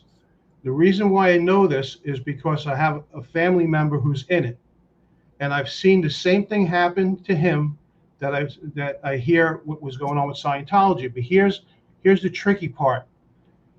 He would tell me oh yeah, we're going to be going on a mission to Nicaragua. I'm like, whoa, wait. What do you mean Nicaragua? Since when you travel to that country? That's in my mind, that's a dangerous country. Oh no, we're bringing the people there to religion, and we're bringing them on, on pilgrimage. And I said, and how do they do the pilgrimage? By boat. Oh, okay. Now this didn't click until now when we started getting into all this trafficking with me. Then I'm like, wait a minute, what's going on here? Because then a couple of months later, I hear, oh yeah, we're going to be going to El Salvador. Excuse me, what? What are you talking about? So they're going to all these poor countries in middle Mexico, or middle America, South America, and I keep hearing this. We're going on a pilgrimage, a missionary pilgrimage. We're trying to bring these people to religion, and what I would tell them is, for starters, that's not a religion you're in; it's a cult, because they keep you from family. They tell you owe money, and all the things that they do. Oh, you can't celebrate birthdays. And I told him, well, now it's going to get serious. I told him, I said, you don't fucking call mom for her birthday? Oh, well, we don't celebrate that. Bullshit. Bullshit. We can't come to Thanksgiving. Thanksgiving's not a religious holiday. It's a day where all family is together, and they don't want you to be with family because you know why? Common sense is going to be taught to you and pounded in your skull. So now I'm going on a rant. But there's something about that religion that I saw mirrors Scientology, because I've seen my brother have a handler. He was at his daughter's wedding, and there was this guy there that looked like he was like kind of like Secret Service or whatever, but it was on their side, that he was keeping people from talking to my brother from family. And I left. I left the wedding. I says I'm done with this, because it's going to end up getting really serious if I get involved. Does any of that sound make sense or sound interesting at all? I mean, it makes sense to me. I don't want to say I've gone too far down the rabbit hole. I remember when it was in the news quite a bit. And I mean, I would say what you're describing doesn't sound any different from, I mean, is that not any different from the age-old story of certain religions being co-opted and hijacked to control people? Again, it's probably something I need to look into more, but what you're saying, nothing you're saying to me is a shock or something I haven't heard before. What about you, Rambo? I mean, I just moved out of Amish country, pretty much, South Central Pennsylvania. The rate where I was living for the last 3 years wasn't necessarily Amish country, but York, Harrisburg, Lancaster, it's very Amish. And I moved down here to what is Scientology Central. Literally, the Scientology building is in the city that I've now visited multiple times just south of us. I love all your points. My view on religion being twisted is that it happens all the time. I even lived it when I was in Portland. My boss was a painter, and he's in what is legitimately considered a cult. They did things like lay hands on their children rather than take them to the hospital. Some of them are still in prison because their children died of the flu or whatever. I think that religion can be manipulated by evil people across the board. It doesn't have to be Jehovah's Witness. It doesn't have to be, Scientology or whatever.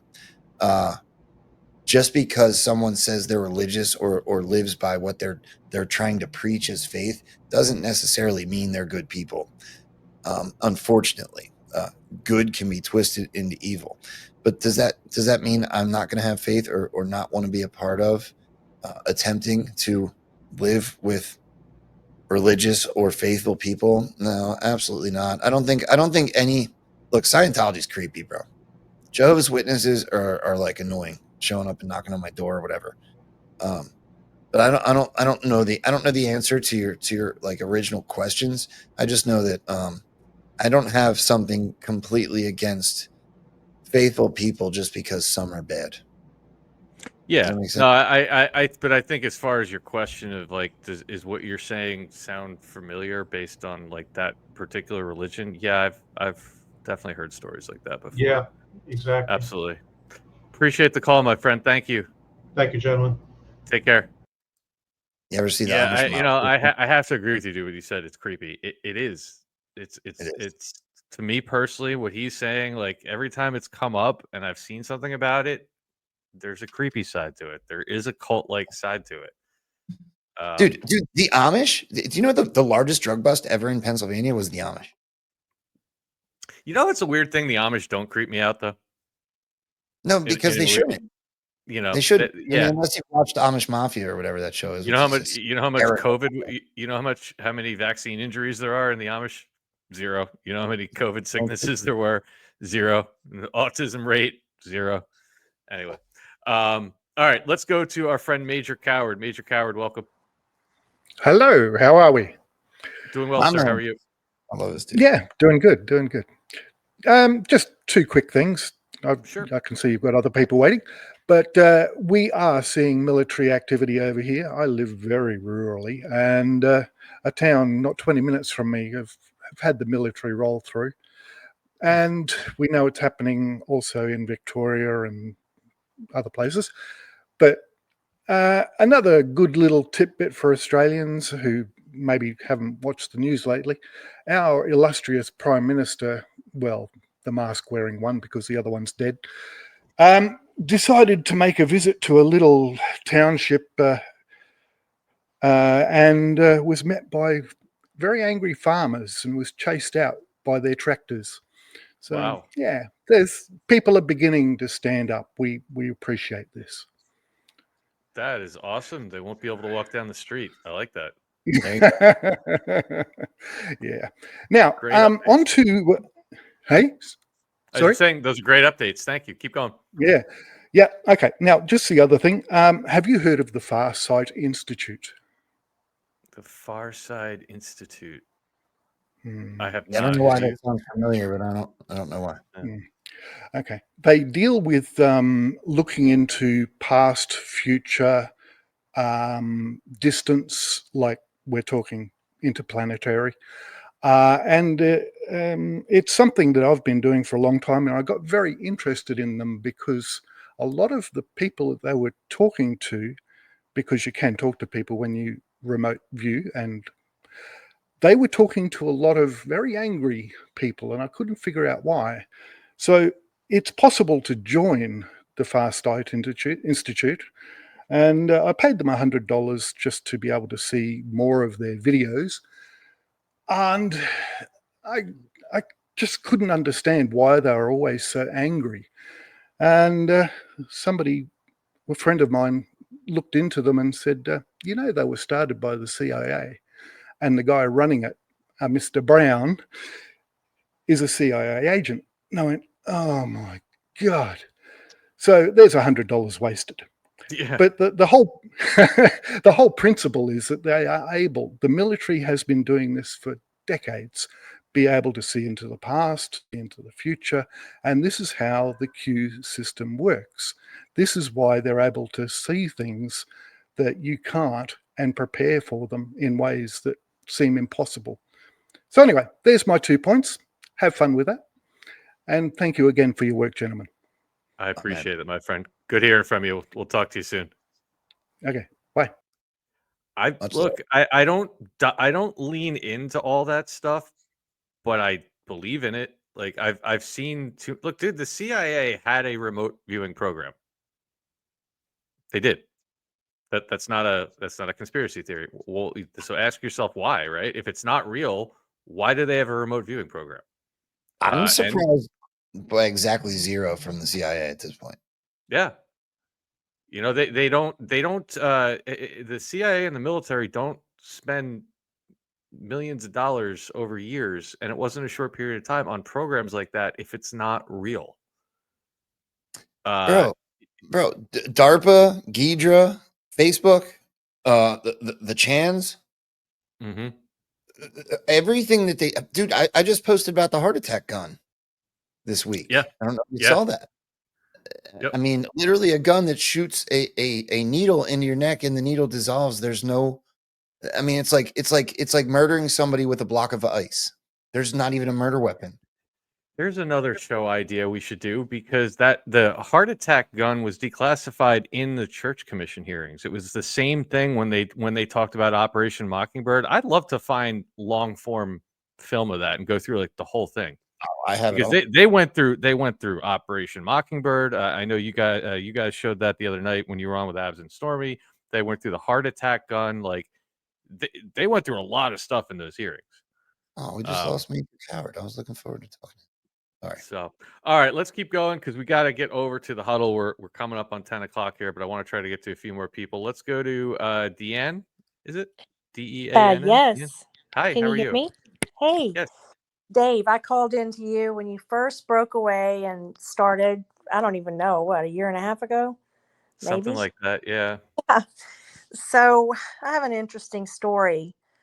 Some years ago, I'm not going to tell you the exact, I don't know who's listening, but I had just had my daughter. She was about 9 months old, and I went through some postpartum depression and ended up going to this fairly new and upcoming inpatient program. And they were actually, for the first time ever, in letting other people come into the normal population in there of multiple personality disorder.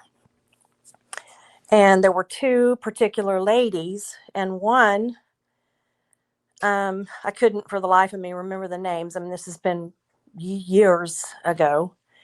Was from a family that was into Satanism.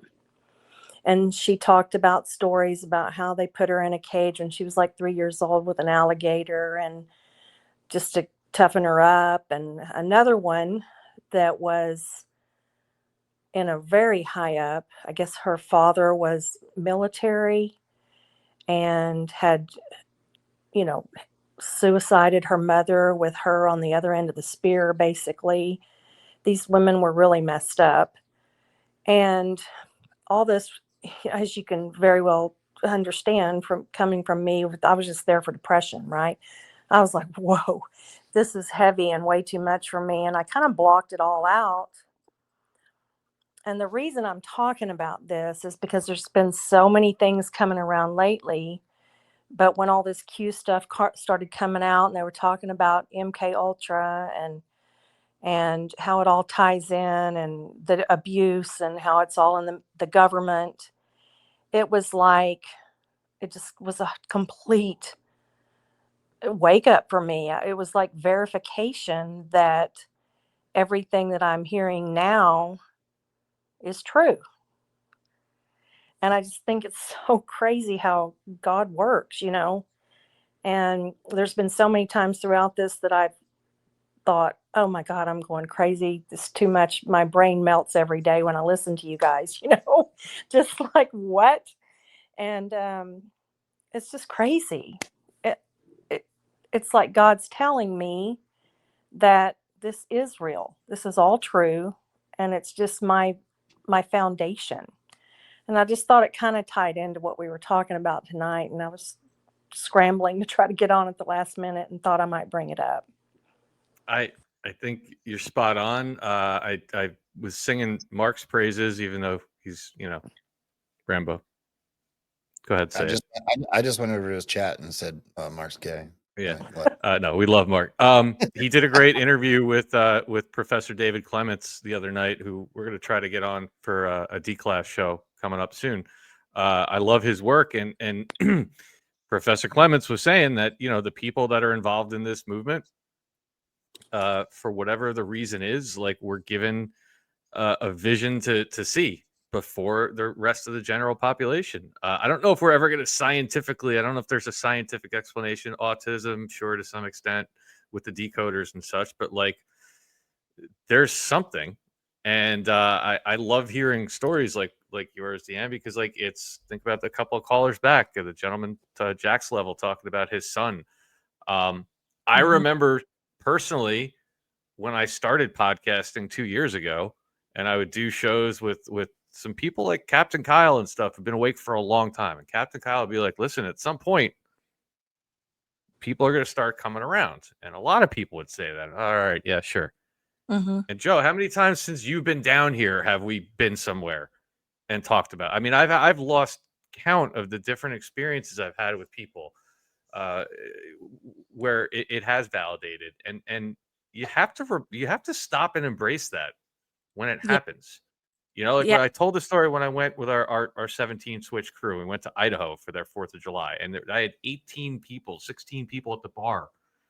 Like all these top performers at this company turn and stop, and they wanted to talk to me, and I couldn't get away from the bar to bring my friends a couple of cocktails because they wanted to know about Q and they wanted to know about the assassination attempt and Biden. And Or- it may sound like small steps, but then I have to think back to like 2 years ago when I was sitting there like, oh, there's no way. I can't imagine people are going to actually come around and want to talk about this stuff. So I just love hearing stories like that. And I think it's important that we all share them with each other because, you know, sometimes we look at where we are in this stuff now. Look at all the D class that's coming out. And sometimes we sit there and people say, oh, you know, nothing, like Jack's level was joking when we called in, you know, nothing's happening. There's still people that want to say nothing's happening, but listen to these shows, listen to the breakthroughs people are having. I think it's freaking cool. Yeah.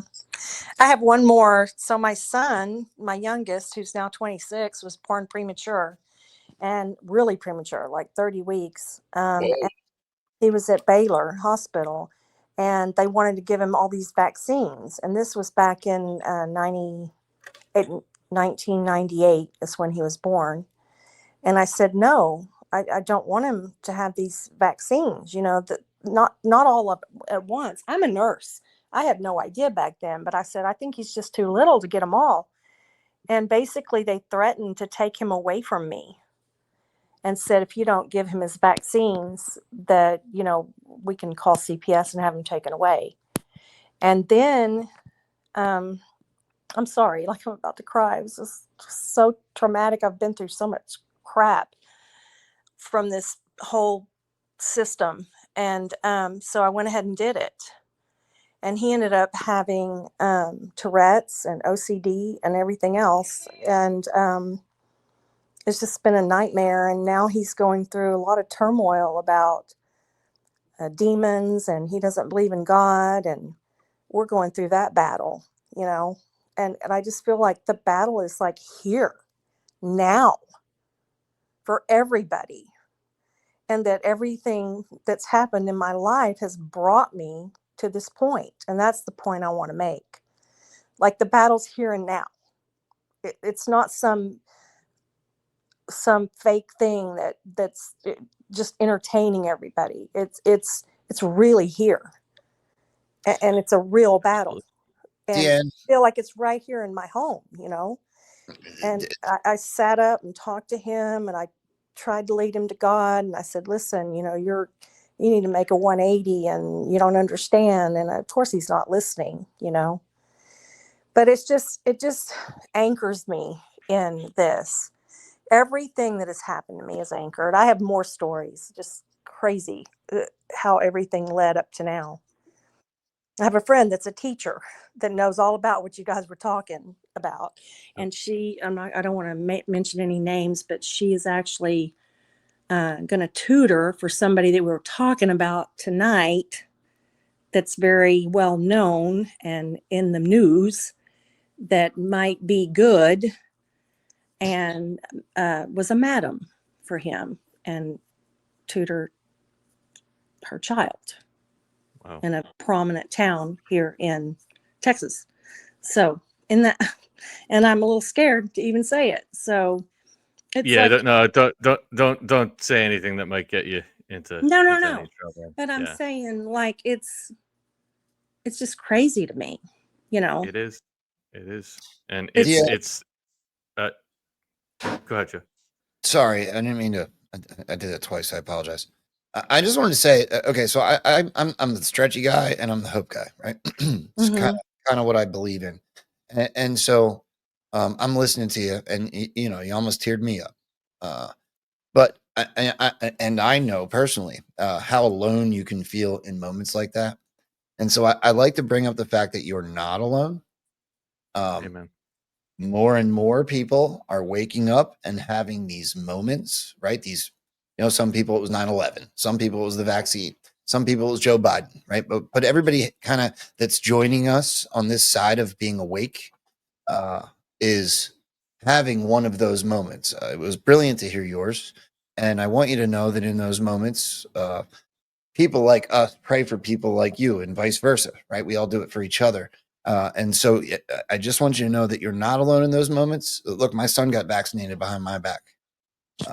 Didn't have him for 10 years, right? It's just one of many stories, but I felt very alone and very scared, afraid in those moments. I watch him run up and down the field and I feel fear. But then we also have, I want to tell you a story. When I first got here to Florida, thank God for Dave, we took my son to a baseball game. And I'm telling this story. I hope that I put this across the right way because I mean it in a certain way. Somebody walked up to Dave and I and my son and recognized us. And we run what's honestly a very humble podcast, right? On the grand scheme of things. Yeah. I don't go out and people recognize me, right? There's no like fame to this thing. This is a family thing that we do with all you guys. But in that moment, my son got to see that somebody knew what we were doing because their thoughts and hopes and prayers aligned with us. And for a humble little thing like what we're doing for people out in public to see something like that, that gives me hope. That shows me that something bigger is going on here. We're growing in numbers, we as a family. Yeah. And Deanne, I would add, I do have to kind of move on here because I'm stepping on Mark badly right now. I feel terrible, but to add to Rambo's point, like, we're obviously going to be praying for everything that you're dealing with your son, but at the same time, to his point, right, there's 10,000 people here listening to you right now, and I'm looking at the chat, right? And I remember being one of those people long before I got involved with podcasting or anything, where it was listening to podcasts, right? Listening to somebody else's voice. It doesn't have to be Joe Rambo. It doesn't have to be Absolute Storm. It could just be the fact that you're one of us and calling in, and there's 10,000 people here and other people that will see this that can hear your voice and resonate and be like, I'm going through something similar, or my brother's going through something similar. Right. So it's Joe's right. I mean, on one hand, it hurts, and we've all been affected by, we all have stories and we all have stuff we've either gone through or going through. But to your point, Deanne, it's like, how did you get here and everything else?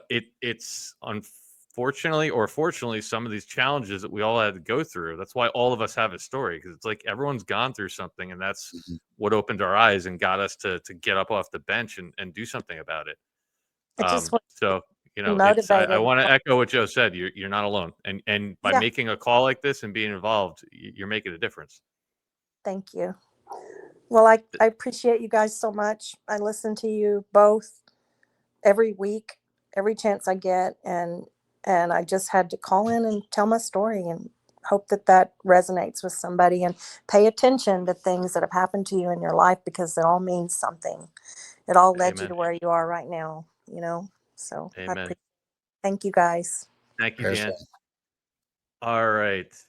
A good way to finish. I have to apologize to Andrew, Cindy, Patriot, Rick, and 50 Cents. I wrote you guys down. I will bring you guys in first if you call in next week, but we're 40 minutes into Mark's show. He's going to kill us. I got to get over there. I don't want to keep stepping on his show, but let me just take 1 minute to hear from our good friend, David Becker, and then I'm going to get through these rants and say thank yous, and then we're going to raise you guys over to the huddle, where Rambo and I will both be going right after this. We'll be right back. Are you paying too much for your health insurance? Fall marks open enrollment and the time when insurance companies announce next year's rate increases. Some carriers are expecting premium hikes of 20 to 30%. For many, the high cost of medical insurance is about to get even worse. At Mid-Atlantic Business Alliance, David Becker and his son Jesse have been helping their clients keep their costs affordable while providing the best possible PPO coverage. The hospital and insurance systems are corrupt, and it is critical to have a trusted ally like Mid-Atlantic Business Alliance on your side. David and Jesse will help you navigate the system to help keep your premium affordable and your out-of-pocket costs to a minimum. Why not call today for a free quote? Call David Becker at 609-577-8557 or visit midatlanticba.com/Newstreason. That's David Becker at 609-577-8557 or visit midatlanticba.com/Newstreason. Our thanks to David Becker. And again, I want to thank everybody. We had an amazing, amazing audience once again tonight. I agree with somebody earlier that called in and said, like, the shows keep getting better, and it's you guys. I'm telling you, not to knock previous older shows, but you go back 6 months or a year ago. When did we reboot this? December of 24, and now it's light years ahead. So it's really cool to see everybody jumping in and contributing. It's really awesome what we get to do here every Friday night. So thank you guys. And I'll ask you one more time, if you could hit that heart on X or the thumbs up on Rumble. You guys put the show near the top of the leaderboard every Saturday when it goes up, and we greatly appreciate it. So thank you. A couple of these are repeats, but I just want to once again acknowledge Peekaboo, ICU, Teresa Sapano, and Ian's grandma, who became monthly supporters. Magadai, Mamadai 1776 for gifting 5 subs. D-Tech, Rollerbug, and Doc Eads all for gifting 5 subs. Thank you so much. And I will get through these rants. Thank you to Snack Cakes 802. I was listening to Rambo's show at work with Feisty. Wow. Had to go back and listen to some again. It sure makes you step back and look at it, look from outside the box. It was awesome. I love you guys. Thank you so much, Snack Cakes. I agree. If you guys didn't see that show we talked about in the beginning, definitely go back and watch Rambo's show earlier today with Feisty and Sean. It was pretty amazing stuff. Micro Toolmaker, our good friend, came in gifting 10 subs and a $55 Rumble rant with his same usual consistent, which we love. Where we go one, we go all. Micro Toolmaker, looking forward to seeing you get back down here to Florida soon. We have to get together for sure. S Jones 39 with a $20 rant, also talking about Feisty's episode with Rambo. The episode was fire. Feisty brought the receipts. Yes, she did, and she always does. That's why you got to listen. At least open your mind when she presents something. Pamela Holleran with a $10 rant, a thumbs up, a sunglasses, and a fist pump. Thank you very much for that. Miss Kim 55 with a $10 rant. Friday night is now my favorite night. You are all so special. Thank you for your attention to all these matters. Appreciate that. I love Fridays. Like, even though it's a lot of hours, I was on with you. We're doing this, and then I enjoy it. I really do. It's really cool what we get to do here every Friday. This little threesome of shows that we put together. Samantha 321 with a $20 rant. Ran home from work for this needed sanity. Thank you so much, Dave Newstreason for Dave Treason for reason. Mark and Professor Clements had me crying. And Rambo, well, Rambo, I want to adopt you guys. Thank you very much, Samantha. D-Tech with a $2 rant. Is this whole op at the school might be nefarious to bring light to corruption, boarded up windows? Is the whole op at the school might be nefarious? The second part I agree with, to bring light to the corruption. I think we with what Joe did on his show yesterday on the round table, and then what Abs and Stormy did last night, and what we did here, I think we should string all three of those together into one video, because it's kind of hard to argue with at this point for me. I know that upsets some people, but I don't know what else to say. JD Boyer with a $17 rant. Greetings from northern Minnesota. Great job, Quinny. Time to make the 2-hour drive south to support Pub Q. God bless, JD. Yes. That's awesome. I can't wait to go up there. That's going to be really cool. We'll get to see JF and on. I think that's got to go down. How can we not go and do an event at a place called Pub Q? Right. We have to. That has to happen. People like Quinn and Evanon both are there. Yes, yeah. It's going to cost me a few $100s to buy warm weather clothes, but because I don't think I have any anymore. But it'll be well worth it. Amazon.com, overnight delivery. All right. C.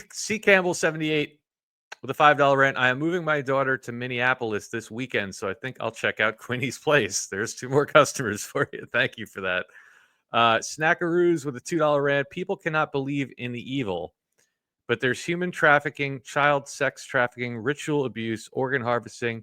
Yes, they would lie about it. Yep, absolutely they would. It's not going to be an easy conversation. Thank you for that. Quinny63 with a $50 rant. Thank you so much. She just said thank you to everybody. Well, thank you, Quinny. That was some amazing on the ground reporting and investigation that you did. That was awesome.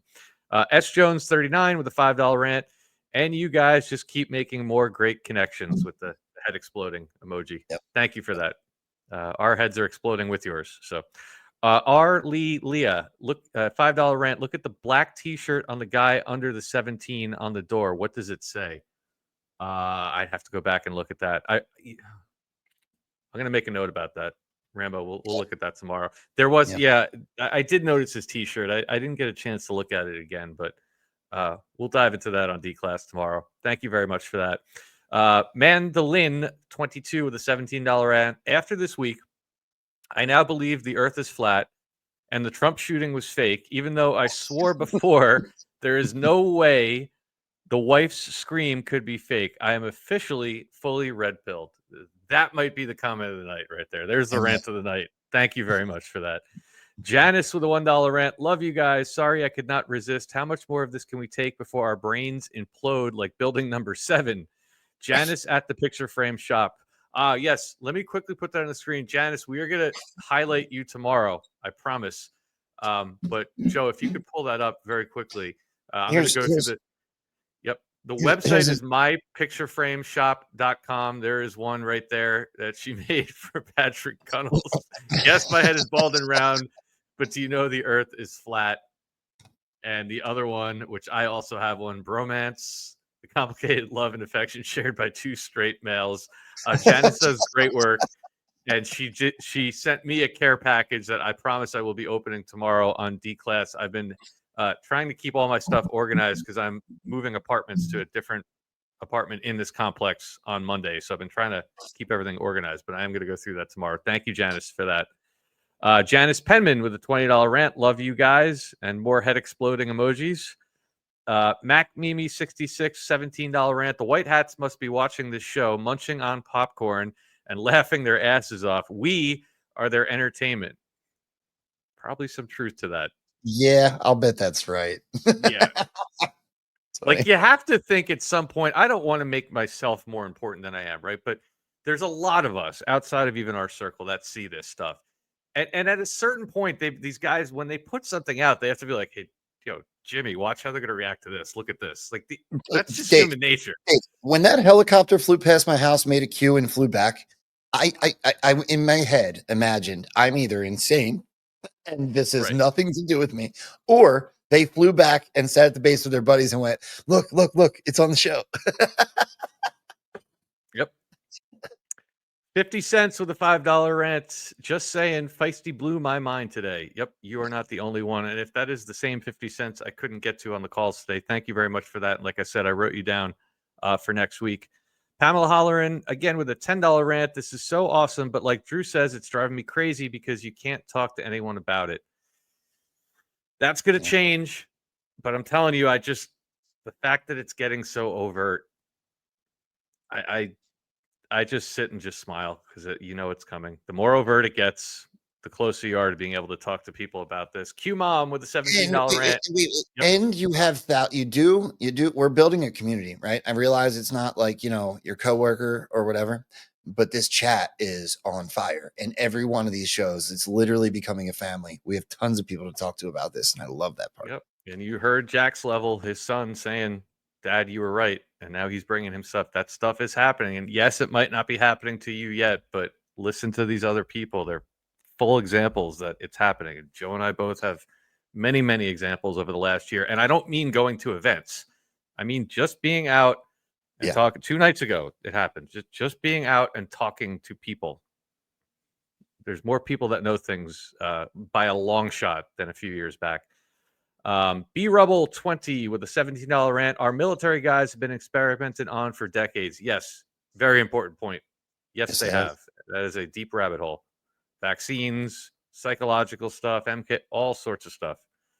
Very, very dark rabbit hole. Sting Tammy with a $15 rant. Full control. The movie is nearing the end. I believe so. John Thor 13. Good talking to you, my friend. $10 rant. Thanks for having me on tonight. And Dave, we might want to talk before you get me on because my story is way crazier than we touch upon, and it's not all pretty. Lots of coincidental events. Absolutely, John. Send me that email. And again, whatever you are or are not comfortable talking about, we're willing to bring it on the air. JASY77 with a $5 rant. And at JASY77. So I'm guessing maybe that's an X handle at JASY77. Thank you for that. Ian's grandma with a $20 rant. Another great live tonight. Thank you, Dave, Rambo, and Mark. Where we go one, we go all. Thank you very much. Ian's one grandma. Thank you. And Rocket X32 with a $50 rant. Looking forward to a get together one day soon. You guys mean so much to all of us. Stay tuned. We are working on it. Thank you very much. Tracy Cutler with a $50 rant. Love you all. Thank you all, my friends, with a heart and a bunch of frog emojis. Thank you very much, Tracy. Jax Level, good talking to you, my friend, with a $50 rant. Thank you for being the humble souls you are and bringing common sense decodes to all of us. Mark is super gay, and please don't shove him back in the closet. Oh, All right, man. we have a new rant of the night. That might be the new, yeah. Nurse Laura, $20 rant. I love you guys. Thank you so much for helping us feel like we are not alone. Thank you, Nurse Laura. That is one of the best compliments we can get. And our good friend Cackle Smack, good to hear from you with a $5 rant. I spent some time with the normies this week, and that didn't go well as I stepped into it. Shit. All right. Well, that's going to happen from time to time. But that's what we're all here for. And that is it. Thank you guys so much for the rants and all your support. Greatly appreciate it. One more quick housekeeping item before we get out of here. You might have seen Mark Abraham's post about this. We're going to be live streaming this tomorrow during the day leading up to D-Class. It is the Laughs, Liberty, and Legends. It is a fundraiser for our good friend Louis Herms, who is running for governor of California. It's an all-day marathon fundraiser, so they're asking some of us if we would stream it. Obviously, we said yes. Love Louis. And Mark Abrahams from this very channel, I believe, is speaking at, 6 p.m. tomorrow night at this event. So that should be pretty cool.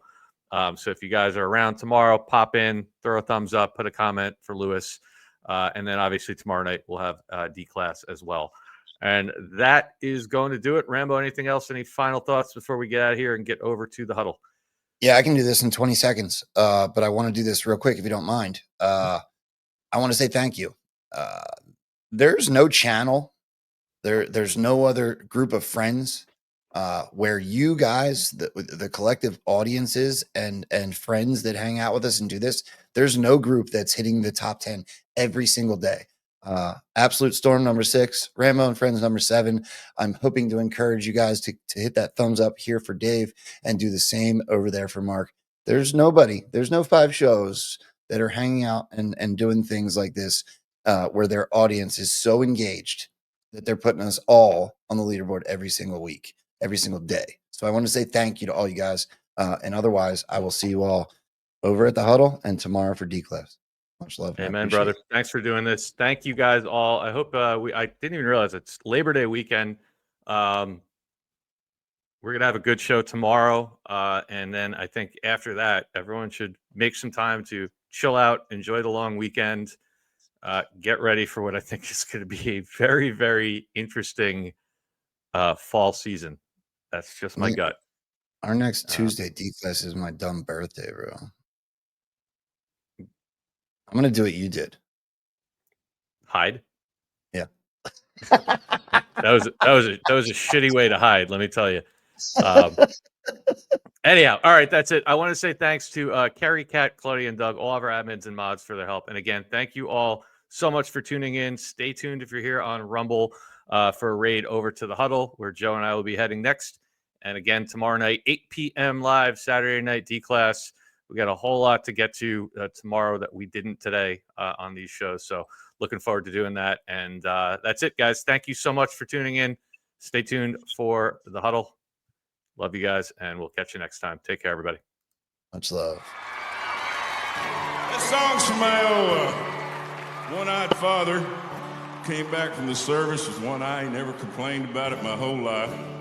And all the stuff I do for the great mighty USO and all the good work they do for our fantastic military. It's all in dedication to my father. And I'd like to do this song for him tonight.